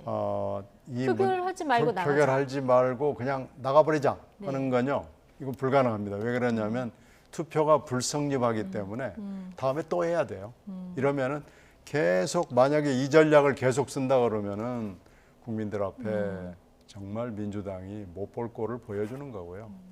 이러면 이번에 만약에 했는데 안 되면 또 사흘에 또 잡고 사흘에 또 잡고 사흘에 또 잡고 이건 국민들 앞에 이건 꼴이 아니죠. 그건 민주당이 보여줘야 되는 전략이 아니고 전략도 아니고 아무것도 아니고 이 뒤죽박죽입니다. 그래서 민영배 의원이 본인의 지지자들 앞에서 일요일 날 얘기했던 발언은 말도 안 되는 발언을 한 거예요. 이건 이 대표가 불러다가 혼내야 됩니다. 이런 얘기는 더 이상 하면 안 된다라고 얘기해야 됩니다. 그러면 가장 민주당 입장에서는 깔끔한 건 가결을 시켜달라 얘기를 해서 가결이 되고 법원에 가서 이재명 대표가 좀 자유로워지는 것. 이것이 가장 좋은 시나리오입니다. 그게 이재명 대표가 6월 달에 대표 연설을 통해서 했던 정신을 그대로 실현하는 겁니다. 그 방법밖에 없습니다. 네, 자 검찰 수사부터 국회 상황까지 앞으로 좀 지켜볼 대목들이 좀 많은 것 같습니다. 나이트 포커스 오늘은 민현주, 신경민, 전직위원 두 분과 함께했습니다. 고맙습니다.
일본 정부가 모레부터 원전 오염수 해양 방류에 나선다고 공식 발표했습니다. 후쿠시마 원전 사고 이후 12년 만인데 도쿄전력은 곧바로 방류 준비에 착수했습니다. 자국 어민들은 반발을 이어가고 홍콩과 중국 등은 추가 조치를 경고하고 나섰습니다. 도쿄에서 김세호 특파원의 보도입니다.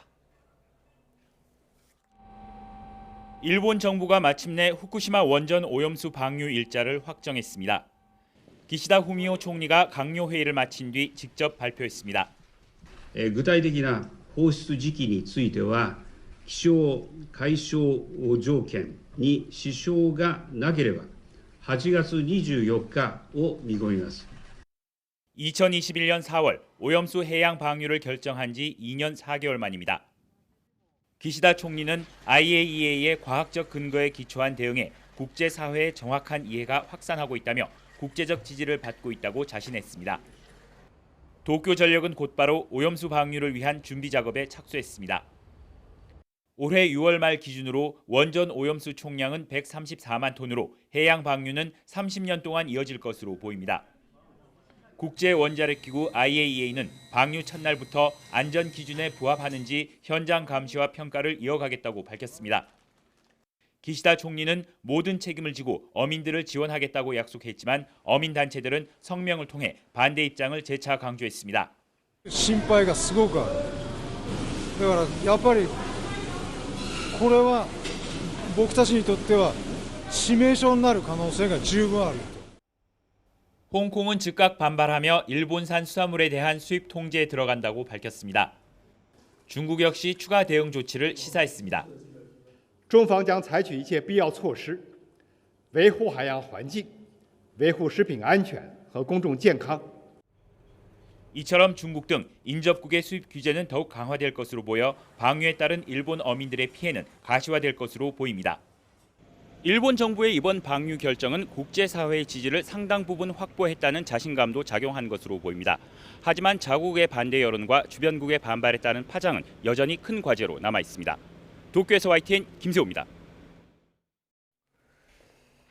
일본이 오는 24일부터 후쿠시마 원전 오염수 방류를 결정한 것에 대해서 우리 정부는 과학적, 기술적 문제가 없는 것으로 판단했다고 밝혔습니다.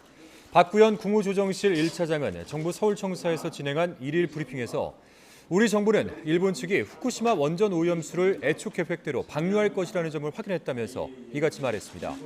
다만 우리 정부가 오염수 방류를 찬성 또는 지지하는 것은 아니라고 선을 그었습니다.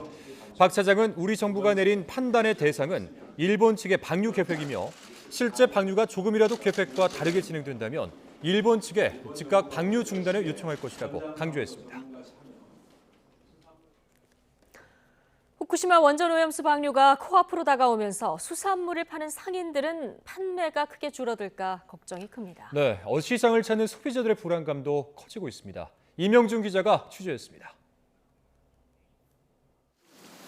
경남 지역 사람들이 즐겨 찾는 어시장입니다. 평소와 다름없어 보이지만 상인들 속은 타들어가고 있습니다. 일본이 후쿠시마 오염수를 방류하기로 결정했다는 소식 때문입니다. 방류 시작한다 소리 듣고 지금 또 손님들이 이래 안 오고 우리가 어떻게 하면 좋겠습니까? 먹고 살 길도 없고 막막합니다 지금. 상인뿐 아니라 이곳을 찾는 손님도 걱정하는 건 마찬가지입니다. 가족이 먹을 음식인 만큼 고민이 커질 수밖에 없습니다. 중학생, 고등학생 아들들이 있는데 먹일 때 조금 걱정이 되죠. 한창 클 나이라서 몸에 어떤 영향을 미칠지도 모르겠고. 환경운동연합이 원전 오염수 해양 방류 이후 수산물 소비 의향을 묻는 설문조사를 보면 소비자들의 걱정이 그대로 나타납니다. 응답자 10명 가운데 7명이 소비를 줄이겠다고 답했습니다. 원전 오염수 방류가 현실로 다가온 가운데 일본과 가까운 경남 지역 시민들의 불안이 커지고 있습니다. 경남 지역 시민단체는 기자회견을 열고 일본 오염수 방류를 규탄했습니다. 지구 생태계와 인류의 생명과 안전을 위협하는 범죄적 행위이며 미래 세대의 생존을 위협하는 처벌받을 범죄 행위다. 이런 움직임은 경남뿐만 아니라 부산과 울산에서도 이어졌습니다. 부산 지역 시민단체는 초량동 일본 영사관 앞에서 기자회견을 열고 기시다 우미오 일본 총리를 비판했습니다. 울산 지역 시민단체는 오염수 방류에 대해 자국민도 설득하지 못한 일본 정부가 인류의 범죄를 저지르고 있다고 주장했습니다. 24일 오염수 방류를 전후로 규탄 집회는 전국 곳곳에서 당분간 이어질 것으로 보입니다. YTN 김영준입니다. 네, 일본의 후쿠시마 원전 오염수 방류 발표에 우리 정치권의 공방도 거세지고 있습니다. 긴급 의총을 연 민주당은 총력 대응을 예고했고 여당은 후속 검증에 주력할 때라며 반발했습니다. 손혜정 기자입니다.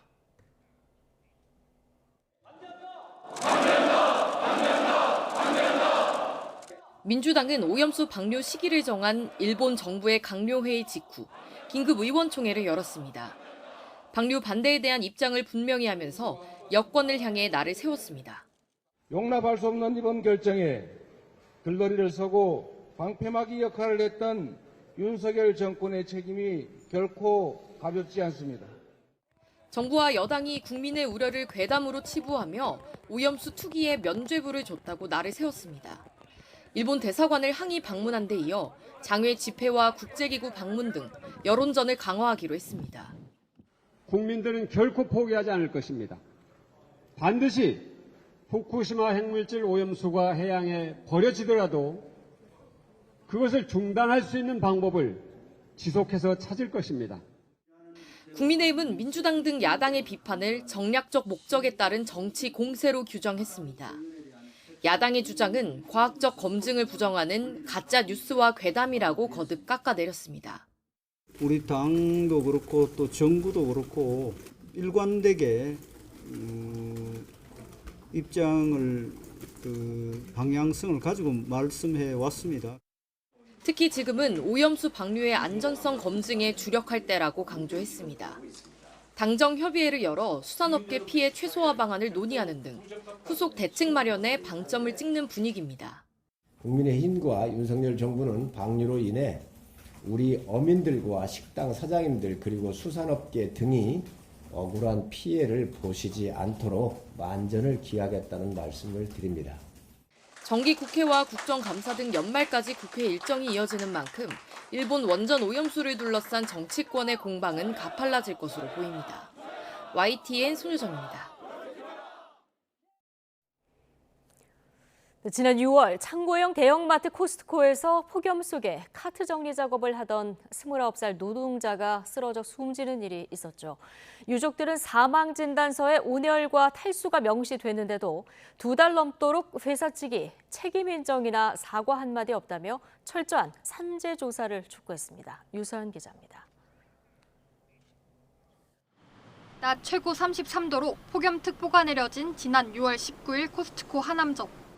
퇴근길 고객 차량이 가득 찬 주차장에 작업 조끼를 입은 직원 2명이 걸어갑니다. 카트 정리 작업을 하다가 숨진 29살 고 김동호 씨의 마지막 모습이 담긴 CCTV 영상입니다. 몸에 이상을 느낀 김 씨가 잠시 쉬겠다며 동료에게 얘기한 뒤 왼쪽 주차장 구석에 쭈그리고 앉습니다. 이후 차량 뒤쪽으로 몸을 옮긴 김 씨가 의식을 잃으면서 더 이상 보이질 않습니다. 3분 뒤 쓰러진 김 씨를 발견한 직원들이 달려와 급히 심폐소생술에 나서고 이어 출동한 구급대원들이 급히 병원으로 옮겼지만 김 씨는 끝내 깨어나지 못했습니다. 뒤늦게 공개된 CCTV엔 20kg에 달하는 카트 수십 개를 옮기며 고된 작업을 하는 김 씨 모습이 그대로 담겨 있습니다. 유족들은 김 씨가 폭염 속에 1층부터 5층 주차장을 오가며 하루 4만 보를 걸을 정도로 혹독하게 일하다가 목숨을 잃었다고 말합니다. 동호가 근무할 때에는 주차장에 냉통기를 틀어준 적이 단 한 번도 없었고 공기 순환 장치도 제대로 가동되지 않았으며 시원한 물도 5층을 가야 마실 수 있었습니다. 40도가 육박하는 공간에서 노동자를 위해 제대로 지켜진 점은 하나도 없습니다. 김 씨 사망 진단서에는 폐색 전증의 원인이 온열에 의한 과도한 탈수로 명시돼 있습니다. 정해진 휴식 시간은 3시간에 단 15분. 다른 지점보다 카트 관리 근무 인원이 적어서 쉴 틈도 없었다고 유족들은 호소합니다. 하지만 코스트코 코리아 측은 김 씨 사망 2달이 넘도록 사과 등 어떤 공식 입장을 내지 않고 무대응으로 일관하고 있습니다. 결국 유족들은 코스트코 측의 책임 인정을 촉구하며 철저한 진상규명을 위해 산업재해를 신청했습니다. 주차장 한쪽에서 쓰러져 사망한 청년 노동자와 유가족은 아직도 코스트코에 사과 한마디를 제대로 받지 못했다. 사망 진단서도 전문가도 일반 국민들도 과중한 업무의 온열로 쓰러졌다고 이야기한다. 오직 코스트코만 지금까지 자기 최면을 하며 병사라고 우기고 있다. 여기에 숨진 김 씨의 빈소를 찾은 회사 측에서 지병을 숨긴 게 아니냐고 말한 것으로 알려져 공분을 사기도 했습니다. 저희 동호가 원래부터 병이 있었던 거 아니냐. 그리고 또 한 분은 병인데 숨기고 있어야지 않냐 그러면서 막말을 퍼부었다고 그렇게 말을 전해 들었거든요. 고용노동부는 코스트코 코리아 직원과 관계자들을 상대로 참고인 조사를 이어가며 중대재해처벌법 위반 여부 등을 검토하고 있습니다. YTN 유서연입니다. 대전에 있는 한 신협에서 3,900여만 원을 훔쳐 달아난 강도가 이미 해외로 도피한 것으로 확인됐습니다. 차와 오토바이 여러 대를 미리 준비해서 범행에 활용하고 중간중간 옷까지 갈아입었습니다. 추적을 피하려고 주도 면밀한 계획을 세운 거죠. 양동훈 기자가 전해드립니다. 대전 신협 강도 피의자는 40대 남성이었습니다. 대전과 충남을 넘나들며 도주 행각을 벌이다 해외로 도주한 거로 드러났습니다. 경찰은 피의자가 범행 이틀 뒤인 지난 20일에 이미 베트남으로 출국한 사실을 확인했다고 밝혔습니다. 피의자는 지난 18일 대전 관저동에 있는 한 신협에 소화기를 뿌리며 침입한 뒤 흉기로 직원들을 위협해 3,900여만 원을 빼앗아 달아났습니다. 범행 준비부터 도주까지의 과정에서 오토바이 2대와 차량 2대, 택시 등을 이용한 거로 조사됐습니다. 오토바이는 모두 훔친 거였고 차량은 지인들에게 빌린 거로 확인됐습니다. 경찰은 차량 주인을 찾아 사흘 만에 신원을 특정했는데 피의자가 이미 해외로 도주한 상태였다고 말했습니다. 도주로의 이동수단을 미리 갖다 놓고 계속 옷을 갈아입는 등 주도 면밀한 범행에 신원 파악까지 시간이 걸렸다고 해명했습니다. 신원이 특정되지 않기 위해서 옷을 계속적으로 갈아입고 이동 수단도 여러 개를 하면서 이동을 했기 때문에 특정하는 데 좀 시간이 많이 걸렸습니다. 피의자는 다수의 전과가 있고 특히 소년 시절 강도 범행을 저질러 보호 처분을 받았던 거로 확인됐습니다. 경찰은 현재까지 단독 범행으로 보고 있지만 공범이 있을 가능성도 배제하지 않고 있습니다. 사라진 돈의 행방과 조력자 존재를 확인하기 위해 피의자 주거지 등을 살펴보고 있습니다.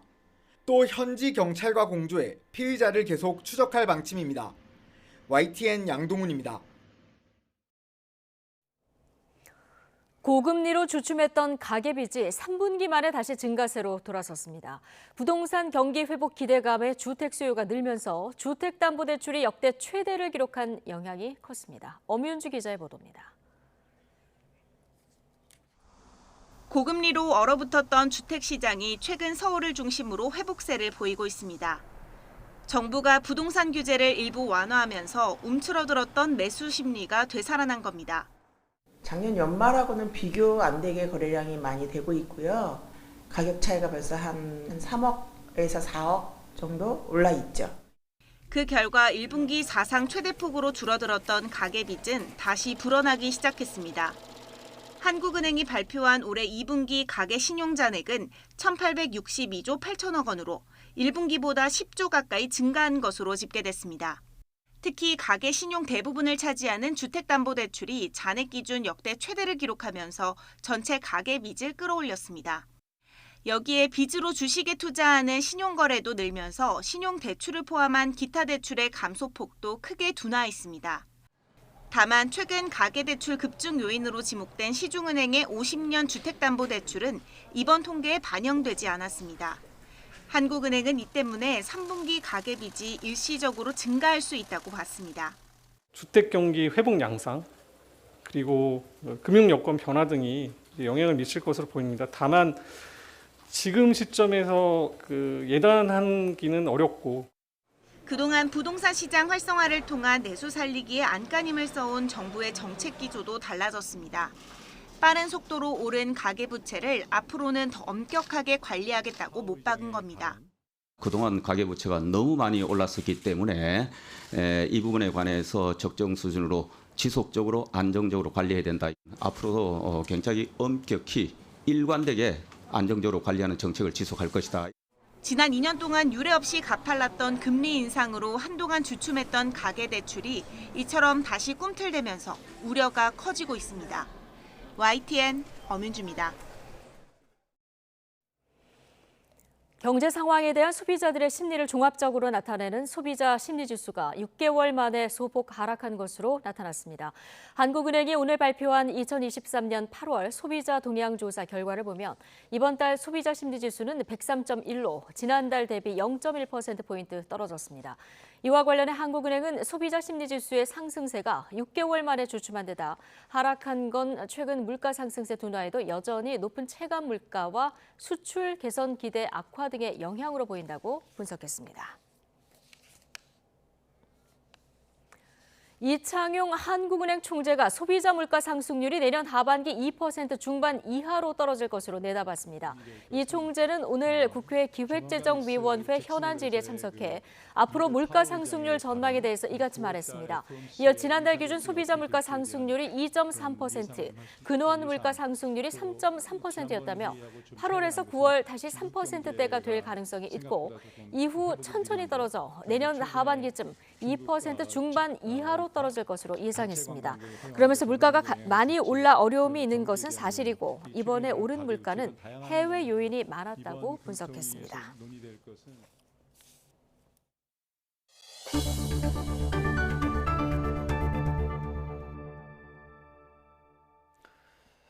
윤석열 대통령이 국회 인사청문 경과보고서 채택이 불발된 이동관 방송통신위원장 후보자 임명을 위한 후속 절차에 나섰습니다. 야당은 국회의 인사검증 기능을 무력화시키는 행정 독재라고 비판했고 여당은 야당이 억지와 목리를 부리지 말고 이 후보자 임명에 협조해야 한다고 압박했습니다. 조성호 기자의 보도입니다.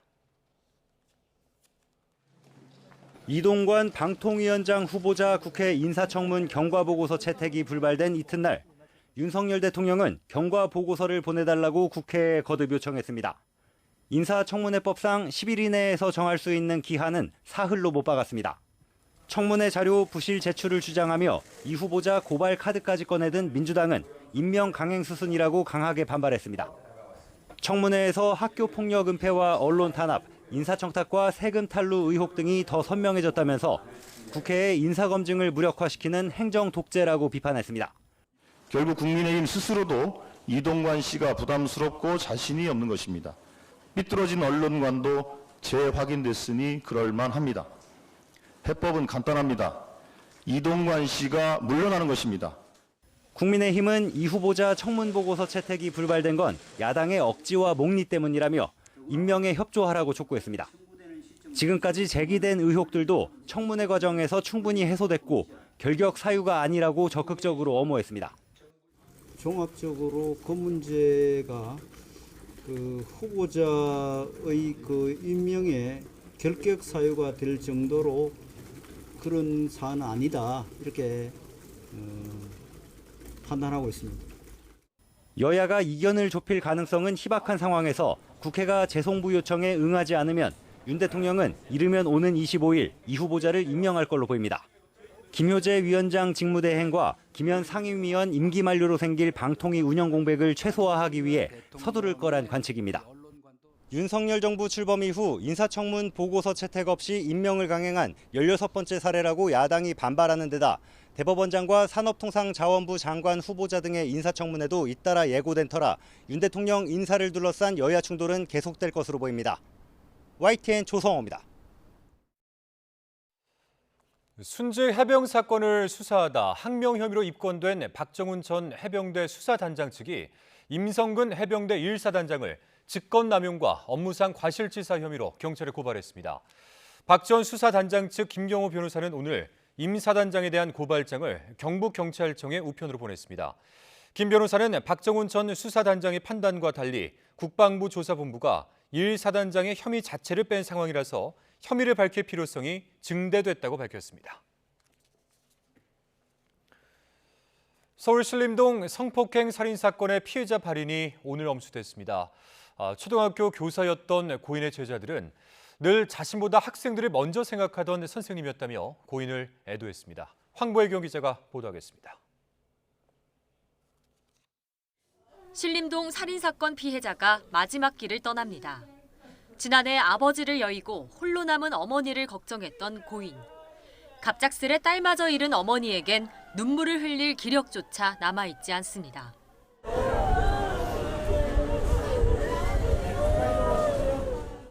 초등학교 교사였던 피해자는 방학에도 학교 일로 출근하다가 참변을 당했습니다.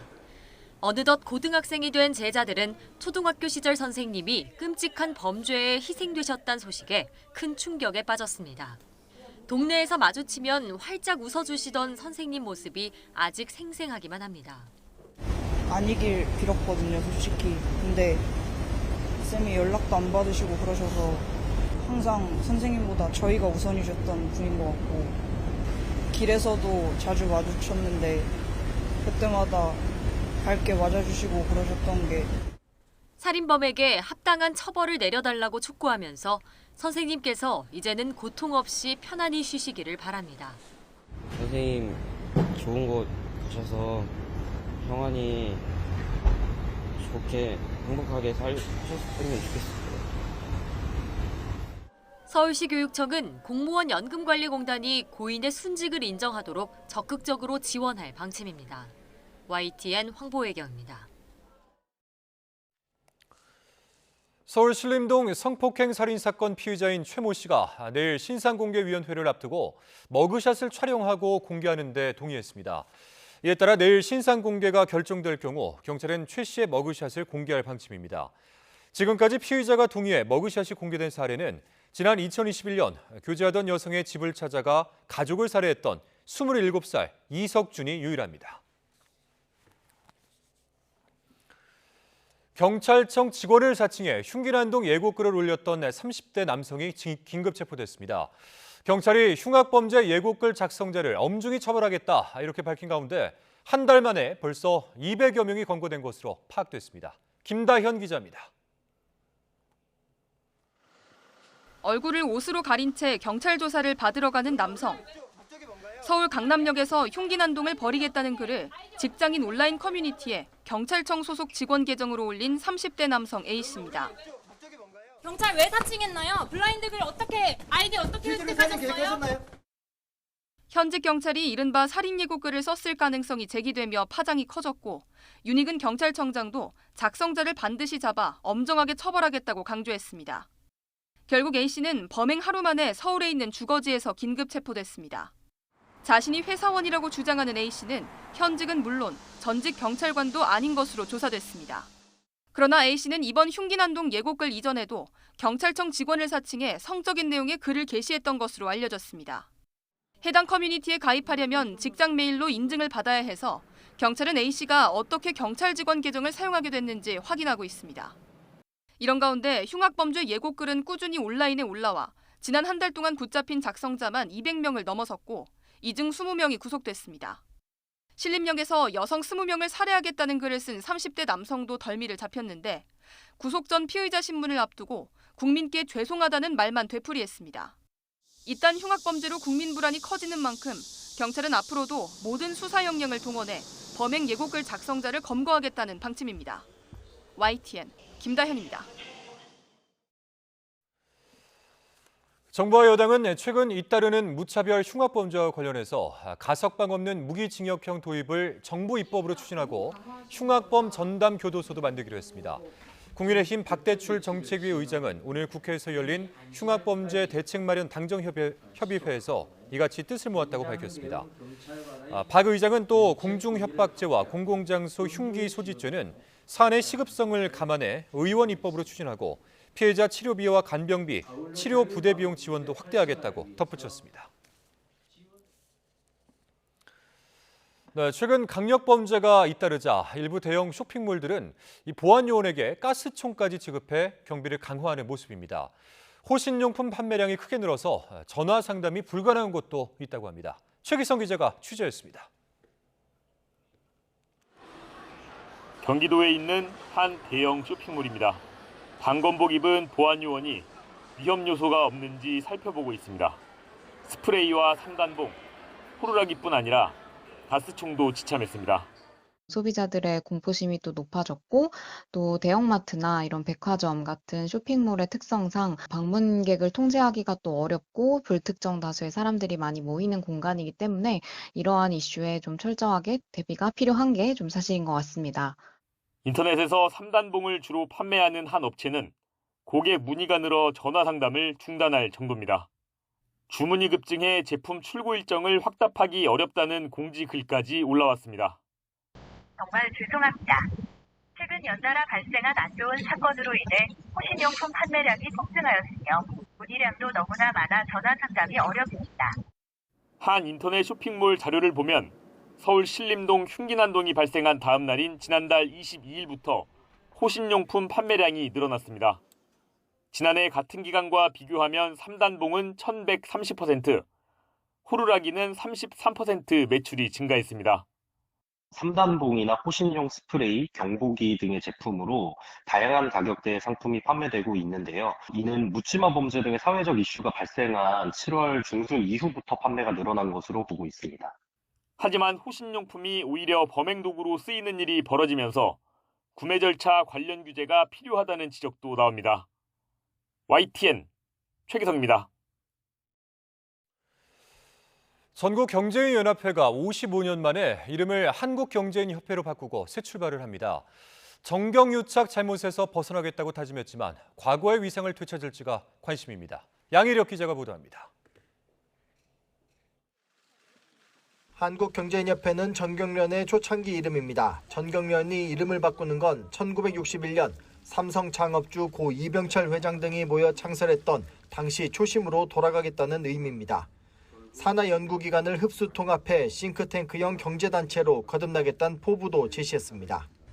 경제계를 대표하는 글로벌 싱크탱크로서의 한국 경제가 나아갈 방향을 제시하고 실천적 대안을 만들겠습니다.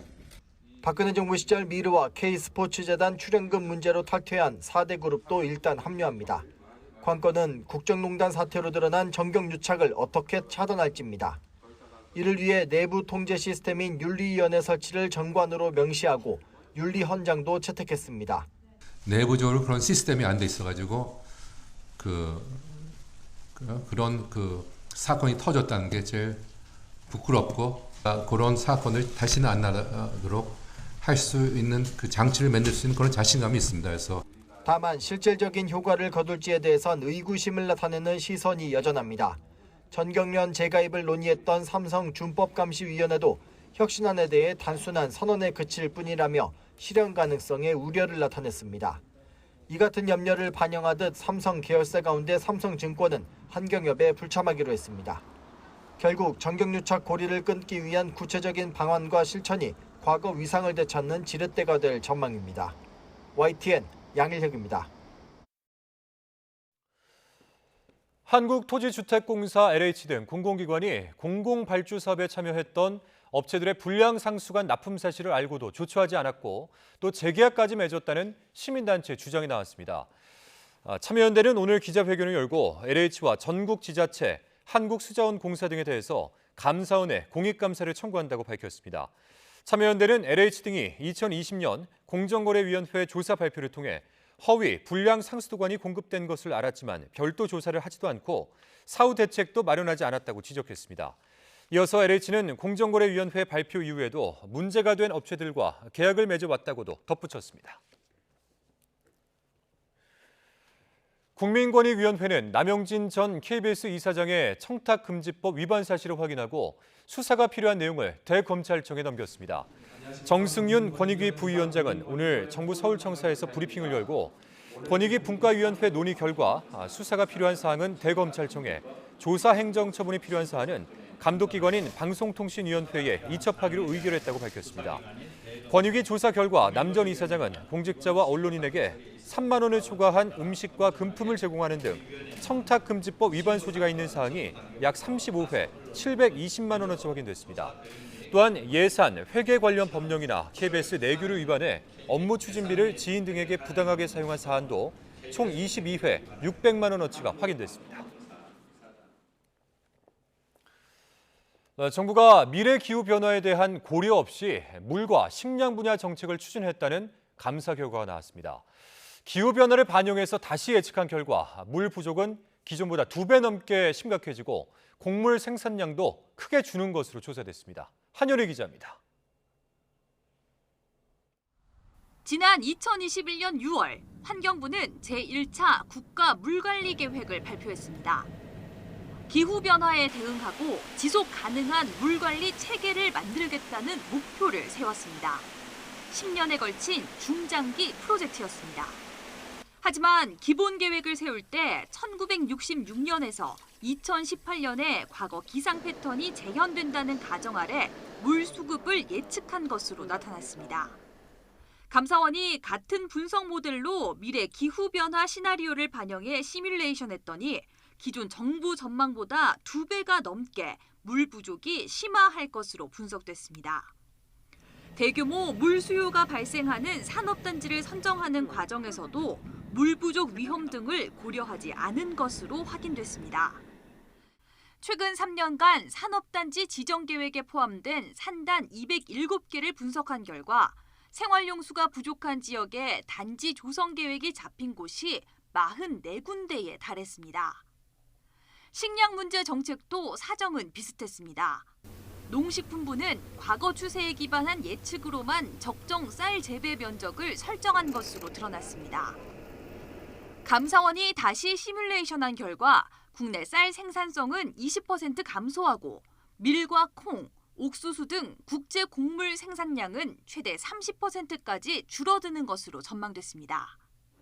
그런데도 정부는 기후변화에 따른 주요 곡물 수입국의 수급 변동을 예측하지 않은 채 식량 안보 정책을 수립, 추진했다고 감사원은 지적했습니다. 해수부 역시 수산자원 관리 정책을 추진하면서 미리 해수 온도 등 기후변화 요소를 반영하지 않은 채 수산자원 관리 정책을 시행해온 것으로 확인됐습니다. 감사원은 해당 부처에 미래 기후변화 요인을 고려해 정책 목표를 재검토하는 등 개선 방안을 마련하라고 통보했습니다. YTN 한현입니다. 최근 중국에서 제트스키를 타고 인천 앞바다를 통해 미입국하려던 30대 중국인은 중국 정부의 박해를 받던 유명 인권운동가라는 주장이 나왔습니다. 국제연대활동가 이대선 씨는 오늘 SNS에 올린 글에서 체포된 중국인은 인권운동가 취한핑 씨라고 설명했습니다. 이 씨는 취한핑 씨가 미국 대학을 졸업하고 중국에 돌아온 뒤 인권 변호사의 권리 등을 공개적으로 지지하는 활동을 이어왔다고 설명했습니다. 그는 지난 2016년 시진핑 주석을 풍자한 티셔츠를 입고 사진을 찍어 SNS에 올렸다가 체포됐고 국가 전복 혐의로 징역 1년 6개월을 선고받기도 했습니다. 최근 우리나라 테니스는 폭발적으로 동호인이 늘면서 중흥기를 맞고 있는데요. 정작 테니스 발전을 지원하고 또 이끌어야 할 대한테니스협회는 이 협회장의 전횡에 몸살을 앓고 있습니다. 협회장의 배임 의혹이 짙은 사안만 여러 건이 확인됐습니다. 이경재 기자가 단독 보도하겠습니다. 정의균 대한테니스협회장이 취임한 건 지난 2021년 3월. 같은 달 정 회장과 협회 임원들이 이사를 맡은 한국 주니어 테니스 육성 후원회라는 사단법인이 생깁니다. 그런데 이후 협회 이름으로 맺은 각종 계약의 후원금과 국제대회의 광고 수익 일부가 협회가 아닌 이 후원회 통장에 입금됐습니다.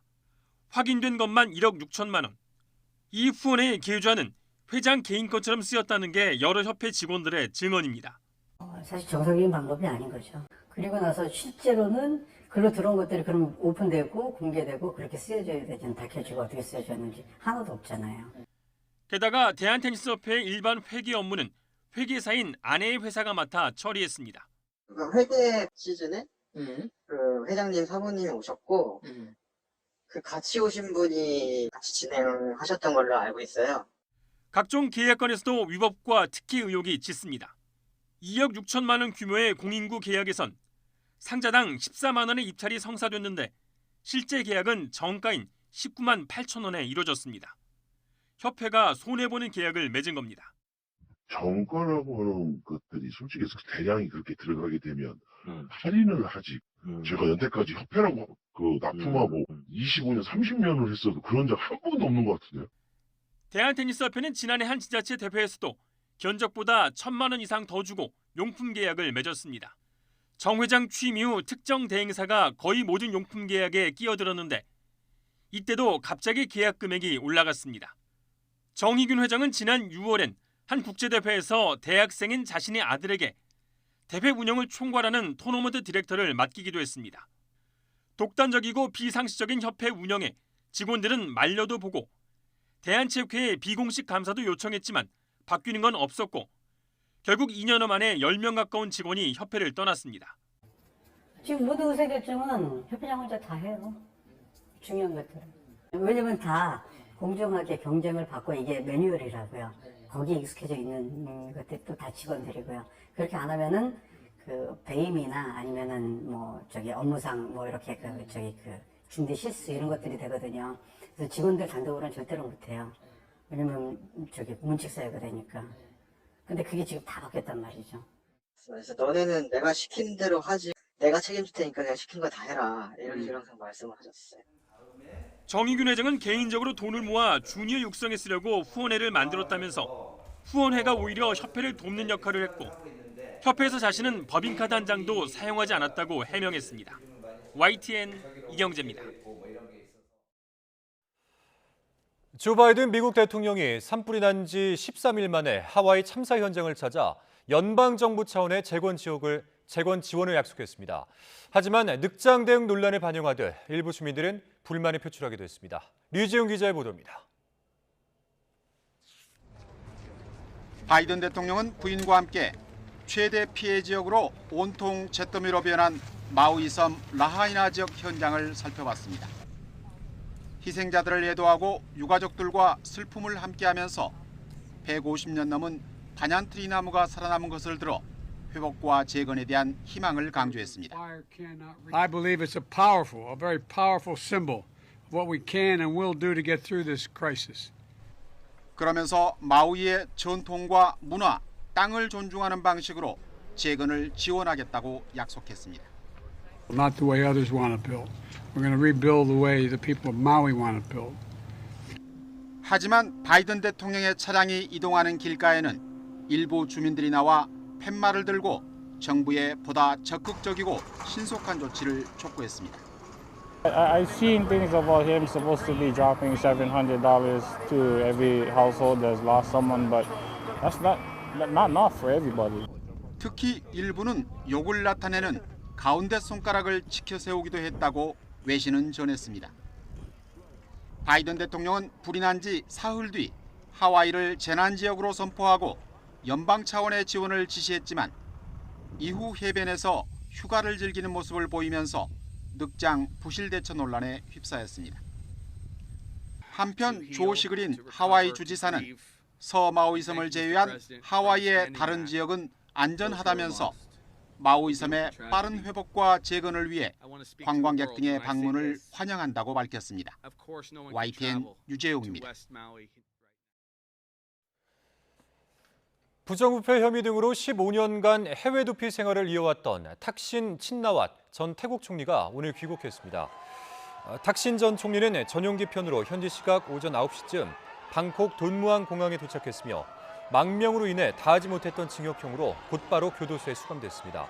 통신사 주식 불법 보유 등 4건의 부정부패 혐의로 징역 12년을 선고받았던 탁신은 공소시효가 만료된 사건을 제외하면 10년형이 남아 있습니다.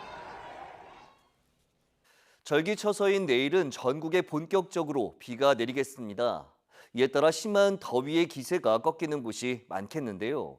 다만 서쪽 지방을 중심으로 시간당 30에서 60mm의 국지성 호우가 쏟아지겠고 여기에 돌풍과 벼락도 동반되겠습니다. 또 비의 양도 많습니다. 수도권과 충남 서해안, 제주 산간에 150mm 이상, 영서와 호남 해안에도 120mm 이상의 많은 비가 쏟아지겠습니다. 피해가 우려되는 만큼 대비 철저히 해주시기 바랍니다. 내일 서울 아침 기온이 25도, 광주 25도, 부산 26도로 역시 곳곳에서 열대야가 나타나겠습니다. 낮에는 무더위가 대부분 누그러지겠지만 비가 늦게 시작되는 영남을 중심으로는 여전히 날이 무척 덥겠습니다. 서울 27도, 대전 30도, 광주 29도, 대구 33도로 예상됩니다. 이번 비는 금요일까지 길게 이어지겠고 계속해서 많은 비가 내릴 전망입니다. 날씨 정보였습니다. 화요일 뉴스라이트 마치겠습니다. 함께해 주신 여러분 고맙습니다.